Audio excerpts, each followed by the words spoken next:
abundantly above all we can ask or think. We pray, God, that this is today. This is the day that you have made, and we want to rejoice and be glad in this day. So, God, we thank you, we praise you, and we magnify you in Jesus' name. Amen. So I can't hear myself as loud, but I can hear. And I want to talk about some of the things today. It's real simple. I just want to make sure I'm connected on all my resources before I start. Let's see. Let's see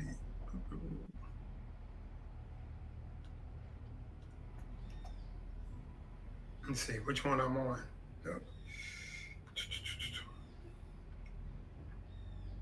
I'm just trying to make sure we got this thing right.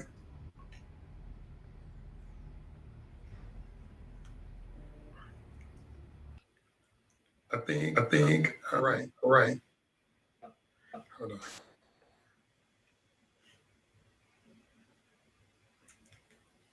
So, what I want to discuss this morning is, again, our attitude determines our altitude. So, what kind of attitude? What is your attitude? How do you react to situations? How do you react to circumstances? When things go bad, do you go crazy? When everything is not working on your behalf, how do you react when things are not going good in your life?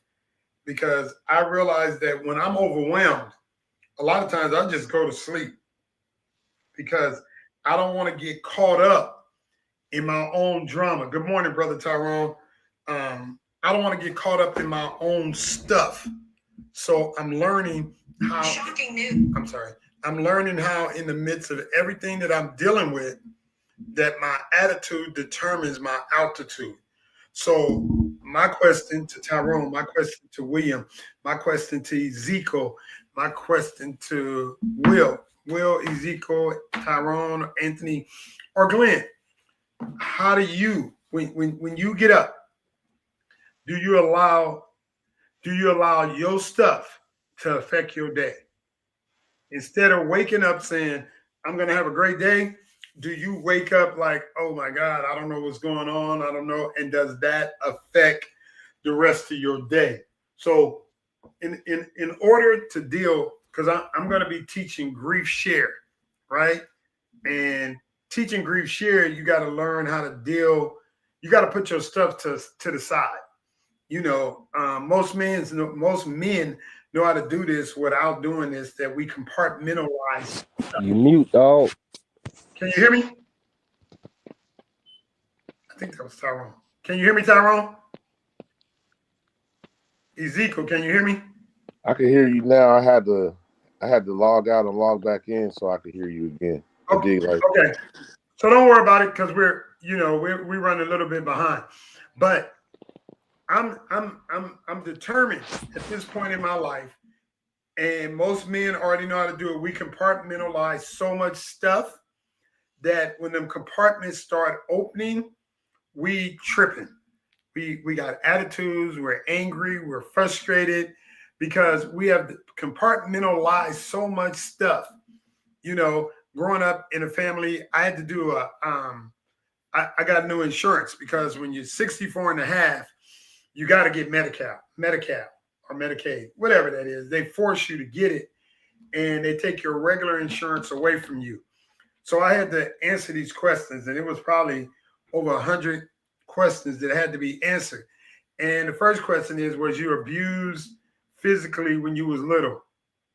Yep. Did people verbally abuse you? Yep. Physically abuse you? Yep. And I started answering all these crazy questions. Did you grow up with people who were on substance abuse? Yep. Did you grow up in the inner city? Yep. And it was so many yeses on that form. And then it said, what type of neighborhood do you live in now? Can you walk to the store? No, I can't. I could. It's 5 miles, but I'm not walking to the store. But when I lived in the inner city, I can walk around the corner. When I lived in the inner city, people selling drugs on the block, shooting, cussing, all of that stuff was my norm. And now that I'm in a different atmosphere, I'm married, 44 years, I got kids, and I'm trying to change, but I haven't unpacked all of that old stuff. And every now and then, some of that old stuff just come out the suitcase without you even knowing it. Anger, I just pop out the suitcase. Frustration, it just pop out the suitcase. Because Erica Badu have a song called Bag Lady. And pretty much the whole essence of the song is, listen, Bag Lady, either we're going to pick up the bags because the bus is only allowed to be at the bus stop for a certain limit of time. We're going to either pick up the bags and you're not going to have them, or we're going to pick you up and you're going to have to leave the bags. And that's pretty much our life. Some of us trying to hold on to stuff that we have no business holding on to. Why are you holding on to stuff that you have no business holding on to? And why are you allowing this stuff to be unpacked at this particular time? So that's my question today. Are you allowing stuff that's coming unpacked to affect your future? What are you doing? How is your current situation affecting your future? So, hey, we on here? Let's talk about it. Let's talk about it, Ezekiel. How is your current situation affecting your future? Let's talk about it, Tyrone. How is it affecting your future? Are you allowing this stuff that's becoming unpacked to start messing with your future? Or are you going to go talk to somebody? And the reason we on Therapy Thursday, because Therapy Thursday is helping us unpack some stuff with common sense. Go ahead, Tyrone. Oh, he dropped back off? Yeah. So Therapy Thursday is helping us to learn how to unpack stuff without the anger, without the frustration, without all the other stuff that goes with it. And that's where I'm at. Because, even though I think I got it all together, even though sometimes it get overwhelming, you still got to learn how to unpack stuff that's affecting your past, that's affecting your future. So what are you doing, and how are you communicating, and how are you unpacking the stuff that's in your past? Because if you don't unpack it correctly, it's going to mess up your future. And I'm using that as an example. One time I was in California. We was getting ready for a class reunion. I think it was our 40th. And I took Alex. We went out to eat. And when we went out to eat, I thought I heard an alarm, but I never checked. And somebody broke in my car, broke the back window out of my rental car, and took all my stuff. So, of course, I was a little frustrated, but I was like, you know what? I'm not going to even let this affect who I am. So I went about the class reunion, did a few things, prayed for my luggage, all of that. And somebody called me on Facebook. And they said, hey, I found your luggage. And the reason I found your luggage is because the way you pack your luggage, you had some information in your luggage to show me how to get in contact with you. And that's what I'm asking the question today is, if something crazy happened in your life, how is people going to find out, Barbara? How is somebody going to find out how to reach you and take you to the next level? Because you can't be reached if you can't unpack the stuff that's got you bowed down. You know what I'm saying? So let's unpack some of the stuff that's in our past. In our past, our mama and them was screaming, hollering, cussing us out. That wasn't nothing new. In our past, people was our friends and our neighbors, and everybody just was loud. That wasn't nothing new to us. It's just different things that was taking place that was our norm that we didn't even look at. And now that we trying to live a quiet and peaceable life, now that we trying to live a suburban life, and sometime while we're trying to get to our peace, stuff in the briefcase or stuff in the suitcase become unpacked. And that's my question today. Are you allowing this? Are you unpacking the stuff, or is the stuff unpacking itself? So, Ezekiel, if you want to talk, Anthony, Will, are you unpacking the stuff or is the stuff unpacking itself? And how is it affecting your future? How is it affecting your current situation the way it's becoming unpacked? So that's my question on today. How are you allowing stuff to become unpacked or are you unpacking it yourself? That's my question. So anybody want to speak up? Good morning, Pastor Shaq. God bless you. Can y'all Go hear me? ahead, Tyrone. Man, God is good all the time. Thank you, Jesus, for allowing me to wake up another day right now, giving God the glory. And for me, I just give it all to Jesus, man. I can't unpack that stuff. I can't think about it daily. I refuse to think about, you know, it daily. I know where I came from. I really don't got to reflect on, those days that I know weren't really good for me at all. So I try to just focus on the future and not really focus on the past and what was and what used to be, because then I feel like that's where the mental illness to come in. My sister, rest in peace, she went through the same tribulations and ordeals I went through, but she couldn't let them go. It was like every day she would talk about the same moment of abuse that we both went through. We both experienced it. She experienced it as a girl, 4 years older than me. I experienced it, 4 years younger than her as a boy. And so we experienced, my dad attempting to, kill our mom. And it was definitely a traumatic experience, but I choose not to relive it every day or even think about it, those times. Because So even what was though, so overpacked? What was so overwhelming with her to cause her to say, I can't do this?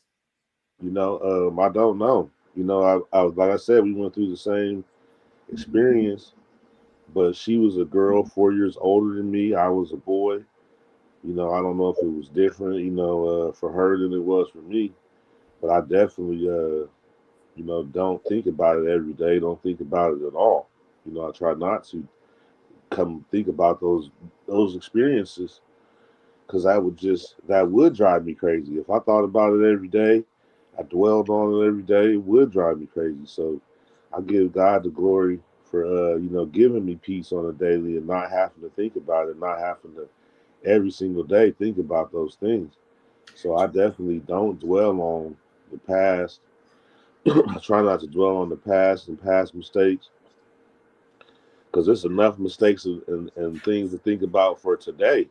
So Right. I just think about today's worries and today's whatever's going through, I'm going through, not 30 years ago, 40 years ago, what we went through. I just What if your mom want to talk about it? How would that affect you?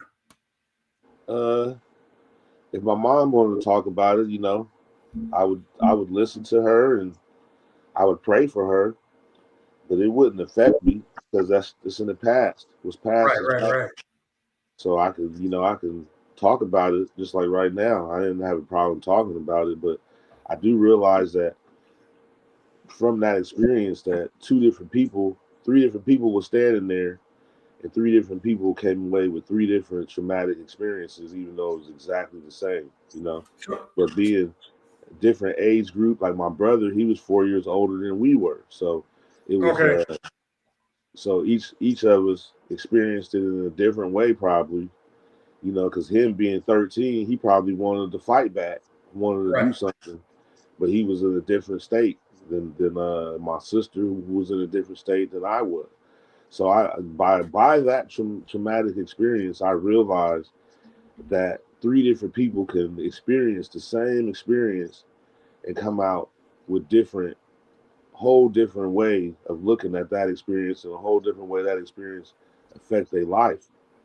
You know, So this is I have a question then. So now that you're mature, now that you're older, now that it's almost 30, 40 years later, have you looked at whatever was going on in his life to cause him to even act like that? my brother, you mean, No, your or dad. my brother or my dad? Your dad. So my dad, yeah, I understand that it was past traumatic experience from his father, who beat my grandmother, So he Okay. thought that was the right thing to do. And so I also came up with this where it all comes from, where it stems from. Our domestic violence stems from, the 400 years of slavery that Correct. we were put through, and Correct. then with the slave owners, the white man beating on black men for 400 years, raping our women for 400 years.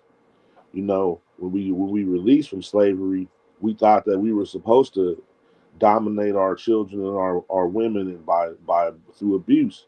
So, we had to learn not to hit our women, not to hit our children, abuse our children. And so, it was I really believe it was a generational curse that came from slavery that we just now breaking. Cause like, me personally, I would never hit a woman now. I never abuse a woman or a child. And that's just because I know better now. And I think my son, he'll know better. He won't, hit women either. So I think that it's a generational curse that had to be lifted, you know, that was put on us by through, 400 years of slavery. And we didn't know any better. We just started doing what we saw. We Or just did. we thought it was our norm. Yeah, that's what I'm saying. We You know what just I'm was doing saying? what we People saw. We cussing had you out, people screaming, people hollering, because I called myself hollering at somebody the other day. And it was like, what are you hollering for? I was, because I had a whole situation. I just got one of my houses current. I'm working hard on making sure that house maintained. I'm doing everything I'm supposed to do. And then the person says, "Oh, I don't feel secure here. I feel uncomfortable." Okay. My thing is, if you don't want to be there, move. But to stay there and not pay, now that's frustrating me. If you don't want to be there, you don't want to be there, move. But don't use, "Oh, I thought your house was going to go in foreclosure," or "I thought this." No, I was saying no freaking foreclosure. Because if you thought it was in foreclosure, why are you still there? So exactly. my thing So was, that tells you that's you're trying to manipulate me. And absolutely that unpacked some old manipulation. And that old manipulation, when it came unpacked, became frustration, and then it's screaming. And even though I didn't think it was in me, it was in me. Because now it unpacked itself. absolutely. I didn't Now even I do unpack agree it. with It just that. came unpacked because I'm like, okay, now you're trying to take advantage of me. Now I do agree with that because that's just like my girl. I was telling my girl about the last time I got into a physical altercation, how I blacked out, and I might have, if it wasn't for my friend stepping in, I might have killed that man with my bare hands. And that was definitely unpacked situation where I done reverted back to my former self and whip it out and couldn't nobody stop me Do you but think my it's man. reverting back to yourself, or is there some stuff that wasn't unpacked that you dealt with? I feel like it's all that because like you say, there's it's in there. It's in me. It ain't on me. So, all these years, what you hold back can be unpacked, like you said, by somebody or neutral. Or they can bring up something that caused that unpacking, which shows you haven't already arrived, that you need a therapy Thursday, that you need a grief share, that you need to take your time and unpack some stuff and say, okay, this is a trigger. And then if we know it's a trigger, we won't be triggered. You know what I'm saying? Like my Yeah, mother had a way of, when you talk to her on the phone, when she'll say what she want to say, and then when you get ready to respond, she'll hang up on you. That was a trigger. Like if somebody hang up on me now, I don't even that's your last conversation. right. You You know what don't I'm even saying? call them back. You don't entertain it. You hung up on me. Shoot, you might not even talk to me again. But that's what I'm saying. I'm saying, so I know that's a trigger, and I know that's I put it in because we have a tendency to compartmentalize stuff.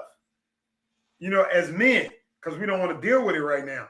So what happened when that thing that you compartmentalized opened up, Right. and you weren't expecting it to open up, and now it's open? Well, Do I we agree. deal with it, or do we just go with the and choke somebody out and kill them and go to jail?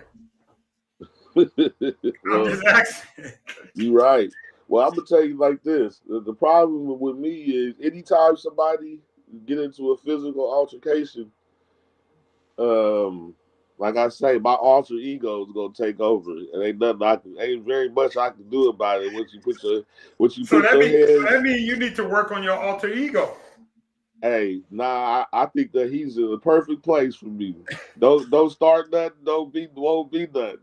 Because But I'm I saying, don't run around bullying at all. I'm not a bully. I'm a bully beater upper. My whole life, I always beat up bullies on the schoolyard. I wasn't the bully. I was yeah, stopping but people from. I'm saying, you know that when somebody do somebody wrong, there's another part of you that come out of a box that you put in the box that you act like don't exist no more. But the reality of it is, it still exists. Because if the wrong Absolutely. person rub you the wrong way, it's gonna Well, no, unpack not the itself. wrong way. You can rub me the wrong way. You can probably call me out my name. You can do a whole lot.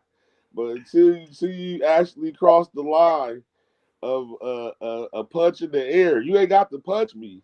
A punch in the air is on his way towards me is enough for a block and after I block it, it's just a trouble after that, you know. Okay, So and so my question is, if you know that exists, and I'm not knocking it because that might be a defense mechanism that works perfect for yourself, but at some point, don't you think, hey, maybe I need to wonder why this alter ego show up, and it shows up this extreme when it do show up? Because when it people is see extreme me, because I know it's a I'm one blackout. person. There's a blackout involved because I know. And I'm saying, but since you know it exists, wouldn't it be cool to kind of figure out where is this coming from? Why do I get so angry, or why do I get so mad, or why I'm beating up bullies? Where is this coming from? And if you unpack that part of it and understand where it's coming from, then when something do take place, you'd already dealt with it in advance. Yeah, like I say, in this one scenario, I just feel like this definitely a protection mechanism for me, and I definitely don't want to get rid of it.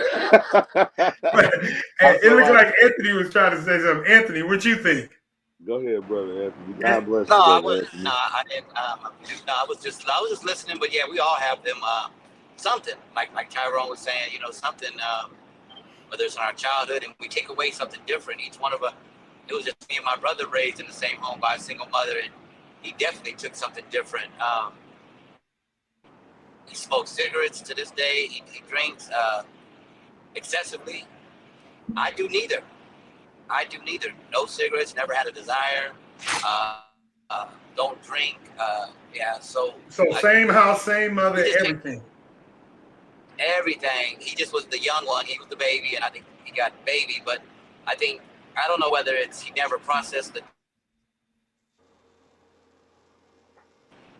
teenagers. I don't know what it is, but he definitely picked up something along the way and never put it back down. If you see him and you see me and him side to side, you would think he's the older brother. I'm the older brother, but it just wore on him. I mean, smoking the cigarettes, the drinking. He just his skin don't look young, you know. But I don't know, you know. Even the drive and the motivation that I have, that I try to share with him before I started this business. Oh my goodness, he came with about 1,001 excuses why it wouldn't work. You know, he just doesn't have the same entrepreneurial drive and spirit. He just doesn't have. It's always a doubt, you know. And I stopped wondering where that comes from. You know what? If you got it, you got it, bro. I'm not gonna sit there and try to knock my head inside the head. You know, uh, we were, of course, we were around. We camp in a rough side of Stockton. Uh, it we were around some unsavory young older men. Right. We're out there, dibbling and dabbling and all kind of stuff. So we kind of picked up on that. I picked up on the money side of it. He picked up on, he fell in love with the first woman. I was falling in love with the side that can get you locked up for a long time. And he just never, I don't know. He just never dealt with my mother's death. I don't know. Maybe he never talked about. We don't talk about it. We don't talk about it. How do you deal with stuff? Because you got boys and girls. So when you see that other side creeping up, are you going to unpack it yourself and deal with it, or are you going to allow it to unpack itself? Well, I'm going to keep it 100. I can't unpack it, because if my father forgave me as far as the East is from the West, I don't go into that. I train myself. I walk by faith and not by sight. So it's not to say it's not there, but I recognize it as soon as it tries to surface. I used to be a man, pretty. Yeah, that's the part. Let's deal with that right there. You recognize it when it surfaces. So it's trying to unpack itself. So what do you do while it's trying to unpack itself? I don't even let it get to the point to that. I recognize it and I back all the way off, and I just, I find myself not even continuing to roll that way. I'm like, okay, I know where this is going. I can't go that way, because there's going to be too much regret, too much remorse, and all that stuff. I can't go that way, because it used to be, you say words that you can't take back. You do things to somebody that you can't take back. That a sorry or apology is not gonna be suffice. And I think in the maturity in the walk that I'm going, I don't have time to make any U-turns right now at all. It's not like when I was younger. Okay, make a mistake, make a U-turn, correct it. I don't have that. I don't have that luxury, and I don't want it. I don't want that luxury to have. Let's answer this question, because you said you see it coming. How do you know it's it? That's my question, because I didn't see it coming. I was trying to talk through it, then it just got worse. You do the same thing over and over, expecting a different result. Oh, it's going to get worse if you keep ignoring it. If you keep saying, it wasn't that I ignored it. I didn't even know it was there. You feel me? I'm asking you basic questions. Then I feel like I'm getting manipulated. Now some stuff that was packed away is becoming unpacked. Oh, yeah. Because now you're playing with my emotions, and you lying. And you yeah. No, I get it. And if you're uncomfortable with what I told you, then remove yourself out of the situation. Don't manipulate. So right. Right. So, you know how we hear a lot of individuals say, well, that's just how I was raised. Or I was raised in a house with that. But at the same time, this individual saying it, they're an adult. So you can't, there's a point to where you have to stop using where you was raised and how you was raised, and step into that adulthood that you claim to be in, and work in maturity. Work out of, don't work in your emotions and out of emotions. Control your emotions. But what if you don't know what's happening? That's the question. We have to. The question is, what if you don't know? It's going to show up. Something's happening, because okay. Do you like that person that shows up? And kind of like who used to watch The Incredible Hulk? You don't want to see me when I get angry. You don't want to see me, and he knew if he got angry, he was going to turn to Incredible Hulk. So he tried to avoid getting angry. He'll walk away, and if people still mess with him, he'll walk away, and then boom, big green man come out, because he knew that was going to come out when he got angry. And right, but did he like that? But I'm saying, what if he would have, and let's talk about the Hulk, because the Incredible Hulk makes a lot of sense, because all of us at some point, the Incredible Hulk shows up. What if we would have been going to counseling, and then we wouldn't allow something to get us frustrated to become the Incredible Hulk? Because I'm saying my situation was not, we're talking about a basic situation. And then Well, I'm actually, it's like, not. okay, Actually, I feel it's like, not basic. no, I'm saying the situation was just a normal situation. I need you to do X, Y, Z. And you know there's a responsibility for you to do X, Oh, Y, Z. Now you're yeah. playing with my emotions, and then you're trying to you're taking advantage of me. So now the Incredible Hulk is showing up. Are you talking about? Are you speaking of kindness for weakness? No, I mean, I feel like in certain situations, and I'm talking about any and everybody, I'm talking about it could be in marriage, it could be with kids, it could be with anybody. They know a situation. They take that situation and try to use that situation against you. You Oh, try to be yeah, yeah. patient in that situation. And then some stuff started unpacking is like, okay, you're trying to punk me.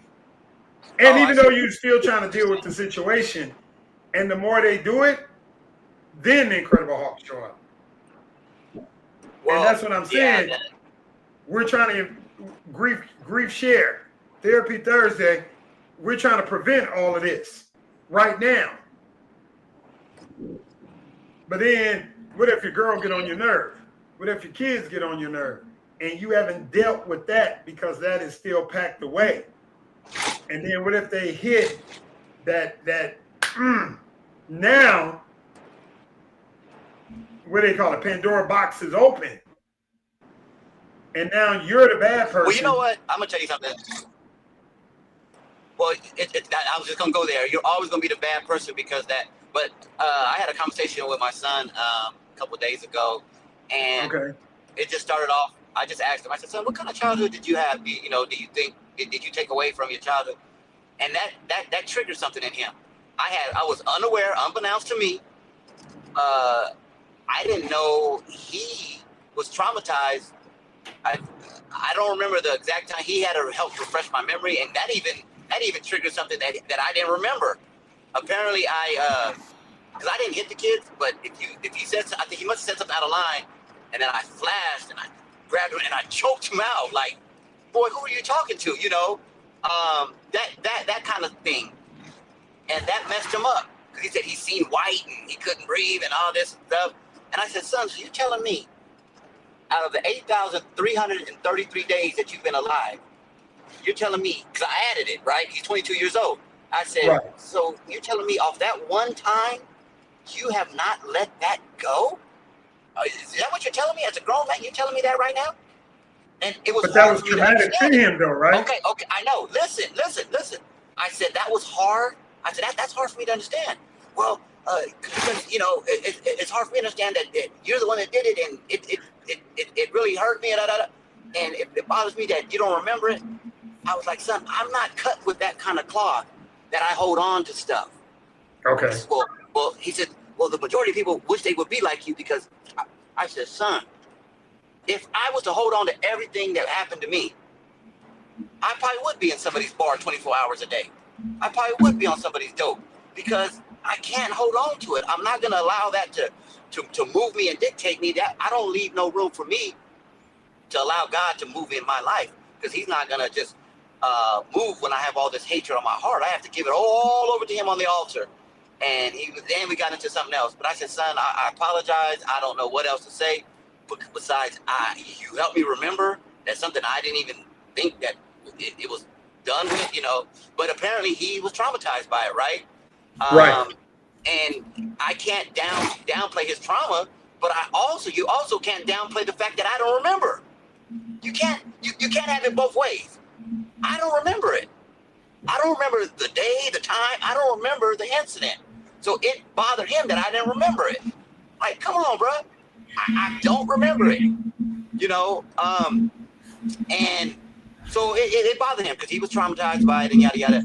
So now, in my mind, and I was a little bothered by it, y'all. I'm not gonna lie and say I wasn't bothered. So I did say, I said, son, let me tell you something. Since I'm hearing all this, it's hurt me. It's hurt me to the core. It hurts me. So I'm gonna tell you something that you can never give me back.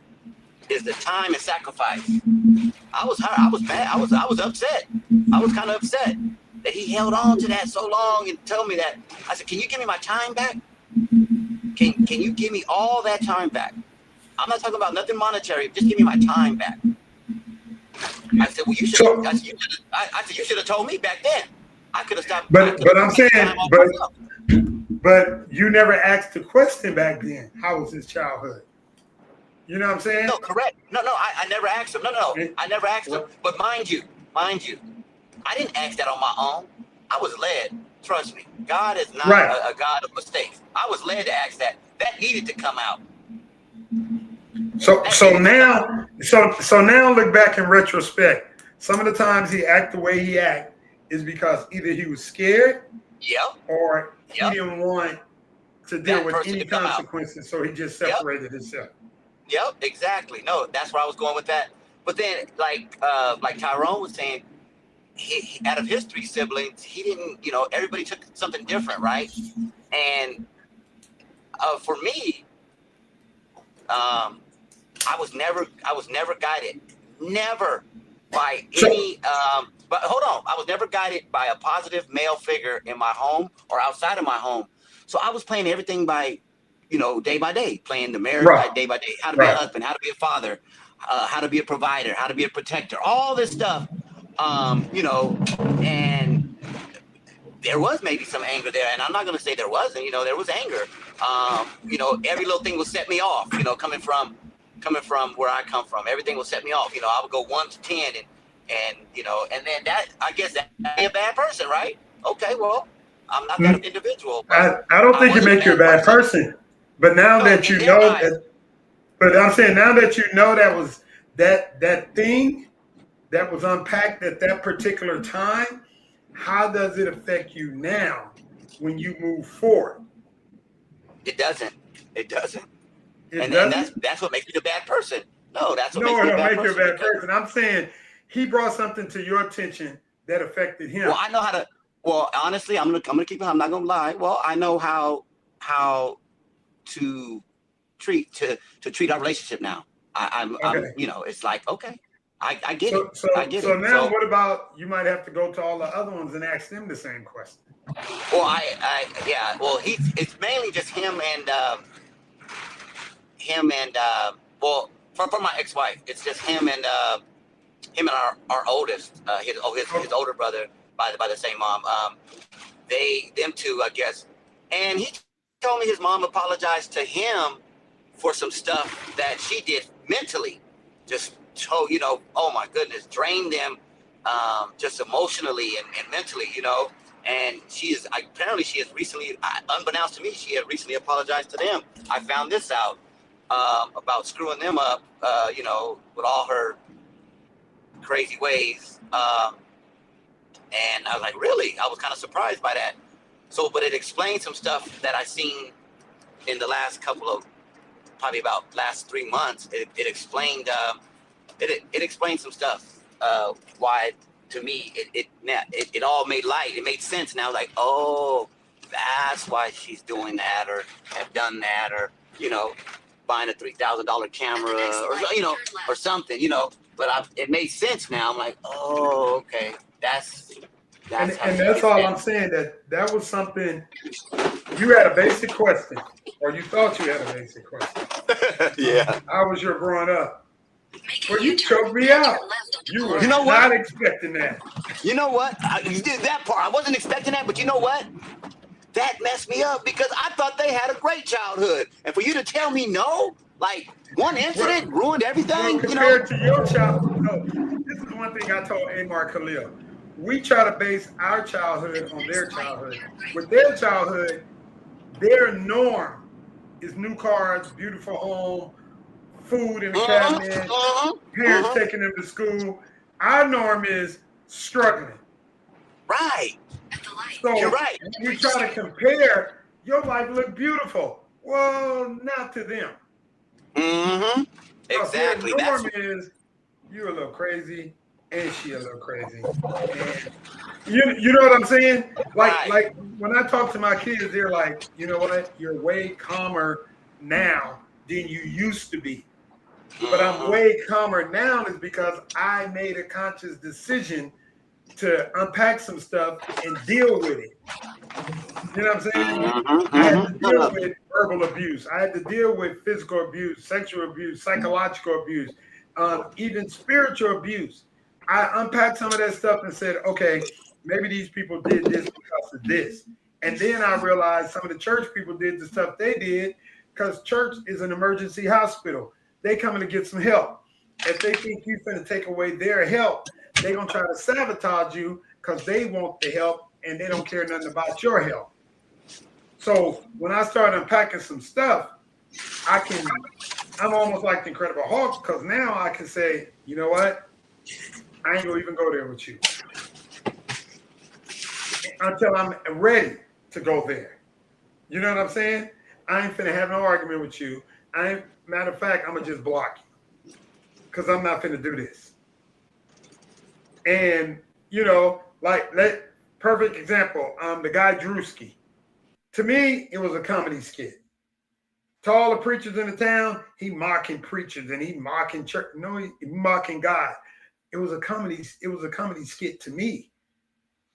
Whatever you felt, that's on you.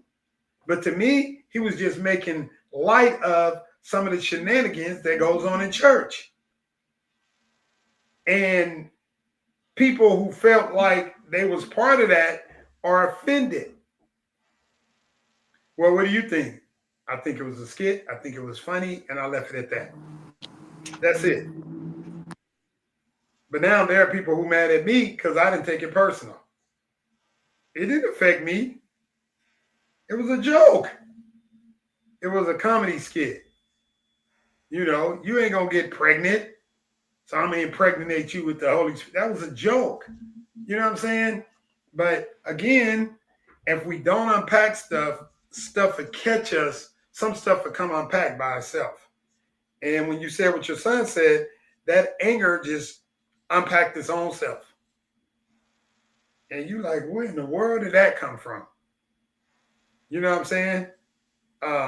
We got Ezekiel and Willie on the line. Y'all got a comment, or y'all got some stuff that came unpacked that y'all didn't want to unpack, or is there some stuff unpacking itself right now? Hey, I have a comment or a question. Go ahead. This would be more, to parents or to fathers who may feel maybe some, you feel some type of way about your child, having some type of resentment towards them, whether you know it or not, and that resentment kind of growing from the other parent, right? So being angry at the mother, but then that that kind of coming out as we're talking about unpacking, right? Some of that resentment towards the mother or the child's mother coming out towards your child. Has anyone ever experienced that? Or what do you guys feel about that? Well, go ahead, Will. I could speak to Go ahead, Will. that from personal experience. All right. I would call it. I have three daughters from a previous relationship, and then I have a son from my current marriage. And it had to be about 90, no, not even the 90s. It was early 2000s, probably like 2009, 2010. It was before Pastor Carthan died. And I didn't realize I was dealing with that, and it was affecting my daughters. Um, and then one day I was in the gym. I didn't know Pastor Carthan that well. I actually met him through a mutual friend, and then I joined Bayside after that. Um, and he seen me in the gym one day, and he was like, "Hey, bruh, every time I see you, you look mad." No, what you mean? I'm not mad. You know what I'm saying? And he was like, whatever it is, you got to deal with it. So shortly after that, I joined a men's group, and we was having a conversation. And I didn't realize what you just said. I was actually mad at her and taking it out, and it was affecting my kids. And I didn't realize that. You know what I'm saying? Because it was always like, man, why you do it like this? You know what I'm saying? And then he had told me one day when we was talking, he was like, hey, man, you know what you're going to have to do? He's like, you got to go have a conversation with that individual, whoever it is. He didn't never know who it was that's affecting you, and just tell him like, hey, man, it is what it is. I'm sorry. You ain't got to forgive and forget, but you got to move on. And then once I unpacked that and did that, relationships started to change, if that makes sense. Now, being transparent. We not friends, but we cordial. You get Okay. what I'm saying? Right. So I always, even with my wife, me and my wife have this conversation all the time. So I have a 25-year-old daughter, I have an 18-year-old daughter, I have a 14-year-old daughter, and I have a 5-year-old son. You know what I'm saying? And me and my wife even had this conversation because obviously I have kids that are old enough to have kids now. You know, Okay. I'm hoping they don't have no kids because I got young kids. I ain't trying to be a grandpa and a daddy at the same time. But in short, um, I always tell my kids, even now, when you're talking about unpacking it, I still have certain things, you know what I'm saying, that are like, depending on how your mother participates with your children, depends on what type of grandfather I will be. Now, how do I unpack that? Right. I unpack that every Friday with my therapist. You know what I'm saying? Those are the types of things that I talk about. You know what I'm saying? Because I realized years ago that I there was just certain things that would affect me. A lot of it stemmed from professional things, high stress, this and that. So then I said, okay, I know there's something wrong. I have to do and take the time to uh, grab some tools to be able to deal with these different things. You get what I'm saying? Yes. So now how I deal with that particular situation is because I do have one daughter that's still a minor. You know what I'm saying? Um, hey, if it's something that I don't like, I don't always say, hey, I don't like it. Sometimes I just say, hey, I wouldn't do it like that. But hey, to each its own, you know what I'm saying? Because we're only responsible for 50% of what's communicated. So I can only tell you how I feel. How you receive that is up to you. You get what I'm saying? And my oldest daughter in the relationship, she picked up on that. You get what Okay. I'm saying? And they started to kind of see there's a difference in the two lifestyles, if that makes sense. Yes. You get what I'm saying? My middle daughter, she didn't grab that. So now with her, I kind of guide, but from a distance. You get what I'm Okay. saying? I'm here if you need help, but I'm not going to participate, if that makes sense. My Okay. younger daughter, my youngest daughter, she's more on the spectrum of my older daughter. Like, hey, I know this not right, but I'm in this situation and this is where I'm at. You know what I'm saying? And I'm gonna come ask for what I need now, and get what I need to fulfill me to get me past this. Because you can't, and my grandmother used to say this, you can't choose family, but you gotta love them. Bro, you preaching, bro. Well, one part I want to ask you, which makes a lot of sense. You said I unpack it by going to counseling every week. So and then you're on therapy Thursday. So now you're saying I got some stuff packed away that I need to go in that suitcase and look, and it's some stuff I need to pull out. That's what I'm hearing, and that's what I'm saying. That if you get caught off guard and don't know it was in that suitcase, because I think consciously we know. Like Erica Badu's song said, "A bag lady, she's gonna miss her bus because she's carrying all this baggage." And when you So get to the bus stop, only so much you can put on the bus, and the bus got to go on to the next place. You know so what I I'm saying? I So do. So I can go only ahead. speak for I can only speak for myself, but I've gotten to a point where there's certain things that affect me Hmm. in different ways. So because I did decide to go unpack some things, I picked up certain tools and I know personally there's certain situations I can't be involved in, if Okay. that makes sense. So I think that keeps me from getting involved in particular things. Like I'll share something personal that happened. I have a younger cousin who's probably more like a sister. Her and her Okay. boyfriend got into it. They calling me, my aunt's calling me, blah, blah. Can you come over? And for professional purposes, I'm on this thing called arrest report information. Okay. So if I have any type of activity with the PD or the sheriff department or the CHP or whoever it is, my job gonna know before I hit the office. Wow. That's what I do for a living. Okay. That's what I do. That's one of the departments that I run. So I know personally there's nothing I can't put myself in that situation, if that makes sense. So Right. I think I picked up tools that has helped me create boundaries of knowing there's certain things I just can't get involved in.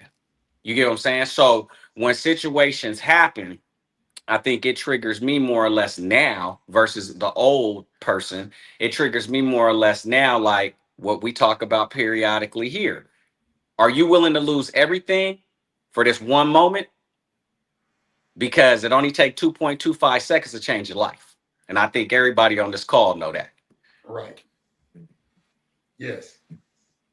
But I So think I that's think for me, I think that's the that's tools great. that I've picked up that allow me to separate myself from that. No, I think that's great. And even All right, I if can't hear you. I don't you know if can't you hear can me, hear me, but I can't hear you guys. okay, go I'm ahead. gonna log out, log back in. Okay. So I think it's great that he got tools in place, whether it's professionally or whatever, to make sure he don't put himself in bad situations. Chris, we're talking about stuff that we have packed away a while ago, and something triggered it to make it become unpacked, or as Will said, he already got things in place to make sure he won't do it, which is great because now he can't go over your house and help you because he don't want to lose his job. That's good. So instead of me arguing with you, you saying, "No, I can't even come over there. I would love to, but I can't affect my job, and they're gonna be back together anyway." You know what I'm saying? So pretty much that's what we're talking about, Chris. Um, that's how we put it out there. So that's my thing. Are you holding on to stuff? Are you unpacking stuff and dealing with it up front? Or are you waiting till it just snap and then it show up and you go off? So that's my question right there. How are you reacting to stuff when it come unpacked? Or are you going to unpack it before it come unpacked? That's the question. Um, I want to say both, because I do a what I think is a pretty good job of unpacking it before it packs. You get what I'm saying? Or making sure I do a good job. I think I do a good job at making sure when there's something that has bothered me, Mm-hmm. that I reflect on it right away. And that I become aware that it's affecting me. This way, if it revisits me, you know what I mean, I would had already known from that last situation how I can just handle the next situation. I think that it's inevitable that it will always test you. I think that's just a part of. I think that's a part of life. We can pack it away, right? But that doesn't mean that it's not being unpacked for different reasons in your life. It might be unpacked for somebody else. You might have to unpack it for somebody else that's a part of your life. You know what I mean? That might be dear to you. And then you might still have to figure out that it's still affecting you. You know what I mean? And I feel as if when we pack things away, um, we lose track on what we packed away. Right. Right? It's just like moving, right? Or you moving from state to state. You got a storage, you know what I mean, that you packed your old house into. And now you're coming back to it a year later. Let's just say you had a year business trip, and now you're coming back and you're going through that storage, and you're like, oh my gosh, I completely forgot that I had these things. And it's the same thing with our emotions, it's the same thing with our mental. um it's important it's Hey, important stay there for a second. Because I know people who have storages, they didn't have them over 10 years. So are Yeah, they taking away stuff? Or are they just spending money to leave stuff there? truthfully truthfully, like it really might be both, right? Because look, what happens is you pack that stuff away, right? Because whatever that place was dear to you. Now you decided that it was so dear to you that didn't want to give it away, but you wanted to hold on to it. Right now, life has hit you in 17 different directions, right? And now you've become accustomed to paying for this storage every month, every year. That is completely out of your focus now. Be, and and then years go by and years go by, and something will hit you, or a time period will hit you where you like, oh man, I forgot I've been paying for this storage for like 5 years. Right. That's just paying for the storage. You haven't even gone into storage. So now you're going into storage and not realizing that the unpacking that you have to do is going to take just as much time. You know what I mean? It's like you can't just go in there and one day just be like, I'm gonna throw this away, keep that, throw that away, keep that, throw that away. And I'm gonna tell you um, what I mean by that. My grandmother, she had a storage unit since I had been 10 years old, Sheesh. and we just unpacked that unit maybe 2 months ago, right? All right, cool. That's just number one. Before that, when I say about a year ago or a year and a half ago, I moved from back from California. The first thing that I did was take her other storages. So she lived in New York. Um, she ended up she was an immigrant, so she ended up losing her space. And while she was waiting on the space, like she had already kind of like been a hoarder. You know what I mean? Not and when I first started with her, I want to say maybe it was been a 10-year process, right? And I've packed up her crib. We've put it in 3 different storage units. That's just in New York, and 2 in Virginia, So she got right? 5 storage So units. she had 5 storage units, and last week was the very last bit of all the storage units. And now she's in her own crib. You know what I mean? Now she has to sort out those things that we placed in her crib. Now it's time for her to decompress, you know what I mean? And get rid of those things or whatever. But in the process, we got rid of so much stuff, you know what I mean? That I had to let her know, like, grandma, this is what it's like to be a bag lady, and I had to correct myself, because at a period of time in my life right now, I've become the bag man, right? Where I'm traveling, and I don't when I'm traveling, I'm already the type of person that I go with the flow, but now I find myself traveling for 1 week and I got a big suitcase, and it's like, what do I need a big suitcase for? You know what I mean? Right. But watching her go through that process, it was so many things that she had to eliminate. You know what I mean? Emotionally, it was overwhelming her, and then mentally, it was just stuck on her mind that she's paying for.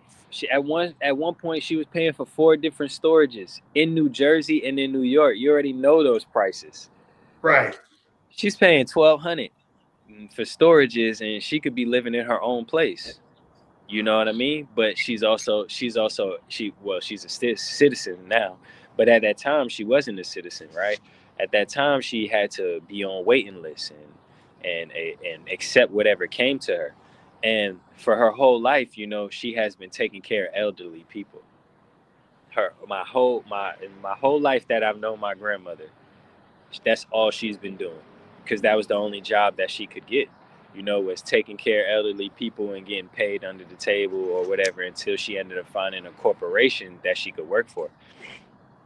So now I find her in this loop, right? Of, dang, she took care of so many people, right? And held on to all of those bags over the year, that now she's by herself. Right. You know what I mean? Those bags have been eliminated, right? And now the last woman, that which was my great aunt, she just passed away, maybe 3 weeks ago. So now she has no reason to do anything. So now she's looking at herself like, oh, I never even had this much time. It's been 30 years since I've had nothing on my mind. Nothing is coming out of my bank account. You get what I'm saying? Like, I can take care of myself. I got my family, and like, I don't know what to do. So now that packing and that unpacking, it still takes the next step. You feel me? Which is, what are you gonna do next? And So, and how do you, and from because you're her grandson and you know some of the stuff she experienced, how is that unpacking is going to affect her? Because she's not a caretaker no more. nah, Now now, she got to care for herself. So exactly. now all this stuff I done packed away, I got to unpack all this stuff and see does it make sense. hmm So, And, and I think that's what all of us. It's some stuff that we got packed away. It's time to unpack that stuff and see if it makes sense. I can't hear you. You can't hear me? I can hear you. It's the alarm going off. Somebody in ward. Well, we can hear you. Yeah, I can hear you too. It's Yeah, but I'm just saying, I think in life, there's things in us, if we don't unpack them, they're going to affect us. Now, she got 40 years of stuff she going to have to go through. yeah, You know how yeah, much yeah. crying, how much drama she going to go, how many different emotions she going to go through? Yeah, well, she doesn't. She doesn't have to now because it's all done. So that's pretty much what I'm saying. Is just like, all right, Your phone froze. it it became it became for me, right? Because I'm the only person out of these last 10 years that's been helping her. I've transported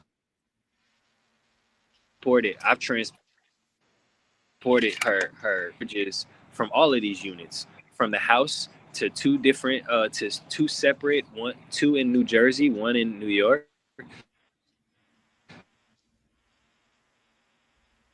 Right, then I combined the two into one big one. Then I took the other one from New York, I put it in another small one. Like, you get what I mean? I've been doing this same thing, unpacking with her, just because I'm her family, right?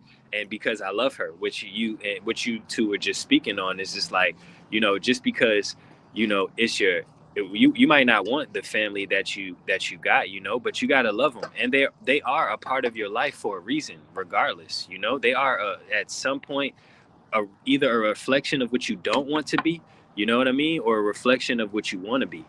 And and sometimes they're just people that are just there for assistance, or you have to be there for assistance for them. But over these years, man, I've helped her out so much, that at the first time that I transported her stuff, we were in New York, and I put two storages together, three different storages. At this time, she had 4 units. Took two from New Jersey, packed it in a 26-foot U-Haul, and then I went to New York and I got the last bit of it. Right. All right. Cool. Well, I'm on the highway on New Jersey Turnpike, and you know, I could already feel. When I packed it, it was packed to the roof. You know what I mean? Like, it was packed to the roof, so I already knew that it was like overpacked. You know what I mean? Well, while I'm on the highway, I'm probably doing about a good 60, 70. The tire blows up, and I'm like trying to find. I'm trying to. First off, I can't see nothing because it's the left front tire, so it's all the smoke's in my face. Then I'm trying to keep all of it from falling over, because that's how heavy it was. And when the smoke finally clears, all I can see is 18 wheeler just fly past our car, probably like this close to us, and I have to pull over, And at that moment, I had a realization of like, oh my gosh, like, she's holding on to too much, and I've helped her do this, and it's like, as much as I could have lost my life that day, and as much as I could have just been like, oh man, grandma, it's your fault, I didn't do that, because at the end of the day, I was her help. I was her only help. But on top of that, I had to, it was something in it for me as well, Okay. and it was like, don't be this. Don't do all of this. Don't put yourself through all of this. Like, life, it comes and it goes. And it's like, sometimes we don't get that. Sometimes we don't take the opportunity just to be grateful for just that. Like, sometimes we want to plan things, and sometimes we want to do everything our way, but life has its own trajectory. It has its own direction. The road that you on versus the road that God has paid for you. You probably haven't even reached that part of the road yet. So, and for Yeah, some people, go ahead. some And people, I appreciate that, because what I'm saying is a lot of times we walk around with stuff packed up and we're trying to move forward and we haven't even got rid of the stuff that's packed up. yeah, yeah. And that's how the that's That's the why, part that when it unpacks itself. yeah, The but that's moment you why it had a reveals flat, itself. Yeah, you that's had why a flat. That flat could have messed up your whole life. It could have yeah. changed both of your lives. That was stuff that if something would have happened to y'all would have realized none of that She stuff in this. wasn't even in the car. She wasn't even in the car with me. Oh, you was by yourself? I was behind her. I was behind her in the vehicle. So it was like she couldn't even see that I was even going in a wreck. She couldn't see it. And all Like, I'm saying is, if you go through life, and that's a good analogy. If you go through life holding on to something that affects your past, then you couldn't move forward. Anthony was like, I asked my son a question. My son brought this situation up. He's still holding on to it. It frustrated me a little bit, but at the end of the day, that's his baggage. yeah, He knows that his dad loves him. He knows that his dad will do anything for him. But that one little piece, he just kept, even though he's good to me, even though he's a great father, I got to watch that one little piece over there because he wouldn't unpack. He could have been opened up that box and said, hey, Dad, let's deal with this. Because yeah, now he's older. yeah. But then when he's dealing with it, now he's thinking, oh, he tripping, and all kind of stuff probably going through his head. Yep. It's gonna reveal itself regardless. It's Yeah, gonna at some point. Yeah. And what Yeah. I'm saying is, Anthony used, or for analogy, the Incredible Hulk. The Incredible Hulk, you can tell when something was bothering him. Because all of a sudden he went from Steve Banner and all his clothes started ripping off. And then he got bigger and bigger and bigger, and his eyes got red, and he got frustrated. And then out of his frustration, he took action. Yeah.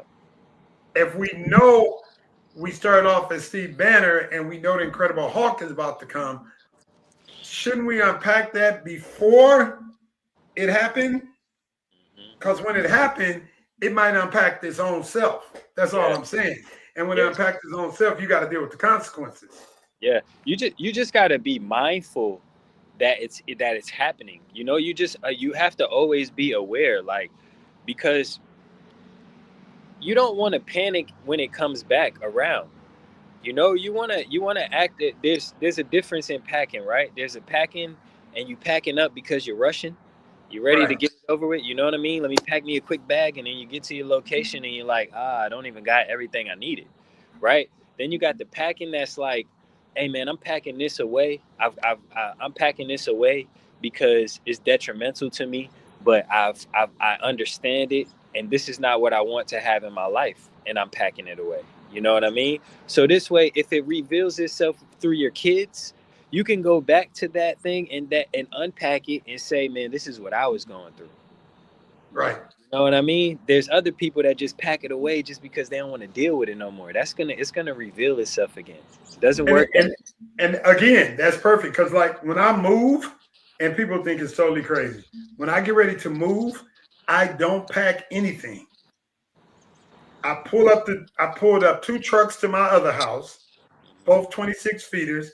And with the clothes in the closet, I just took the clothes out the closet, wrapped something around them, put them in the car. When I got to the new house, the clothes went in its place. All the furniture went in its place. So by the time the truck was empty, there's no boxes sitting around. There's nothing around. And I refuse in life to get a storage. So when I move, and I have a tendency to give stuff away because I don't personally want to hold on to stuff. But the other day, I found out I still had some frustration packed away because I feel like you're taking my kindness for weakness. You know what I'm saying? Yeah.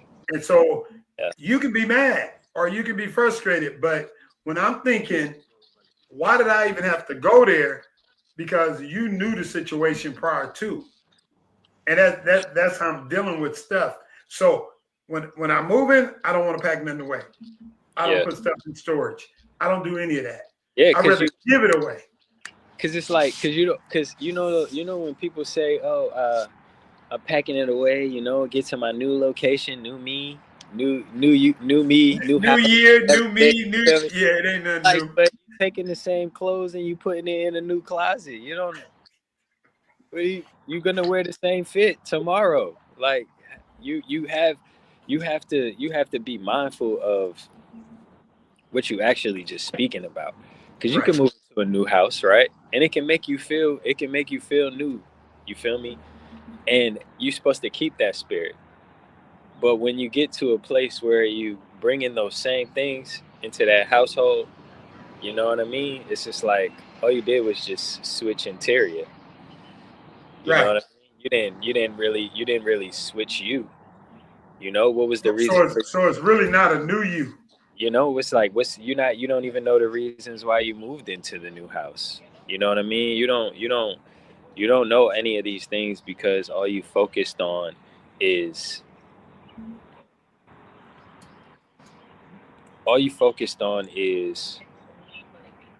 a feeling. You know what I mean? And not preparing yourself for what's So next. so let me give you an example. So my wife had cancer. When she got healed from cancer, I went and bought a new house because I didn't want her to live in that same house with Yeah. everything in that house reminding her of cancer. So I new house, new furniture, new cars, new everything. Because I made up in my mind, in order for us to move forward, I got to get rid of some old stuff. So the house, when we sold the house, it was fully furnished because I didn't want to take nothing old to the new house. I wanted her to feel like everything here is brand new. So to me, that helped her get healed faster. That was my thing. And that's why I don't hold on to stuff. I refuse to put something in storage. Because if I think I got to put it in storage, I might as well give it to somebody else. I refuse to hold on to stuff because if I hold on to it, I'm going to have a bad attitude. And I know I'm going to have a bad attitude.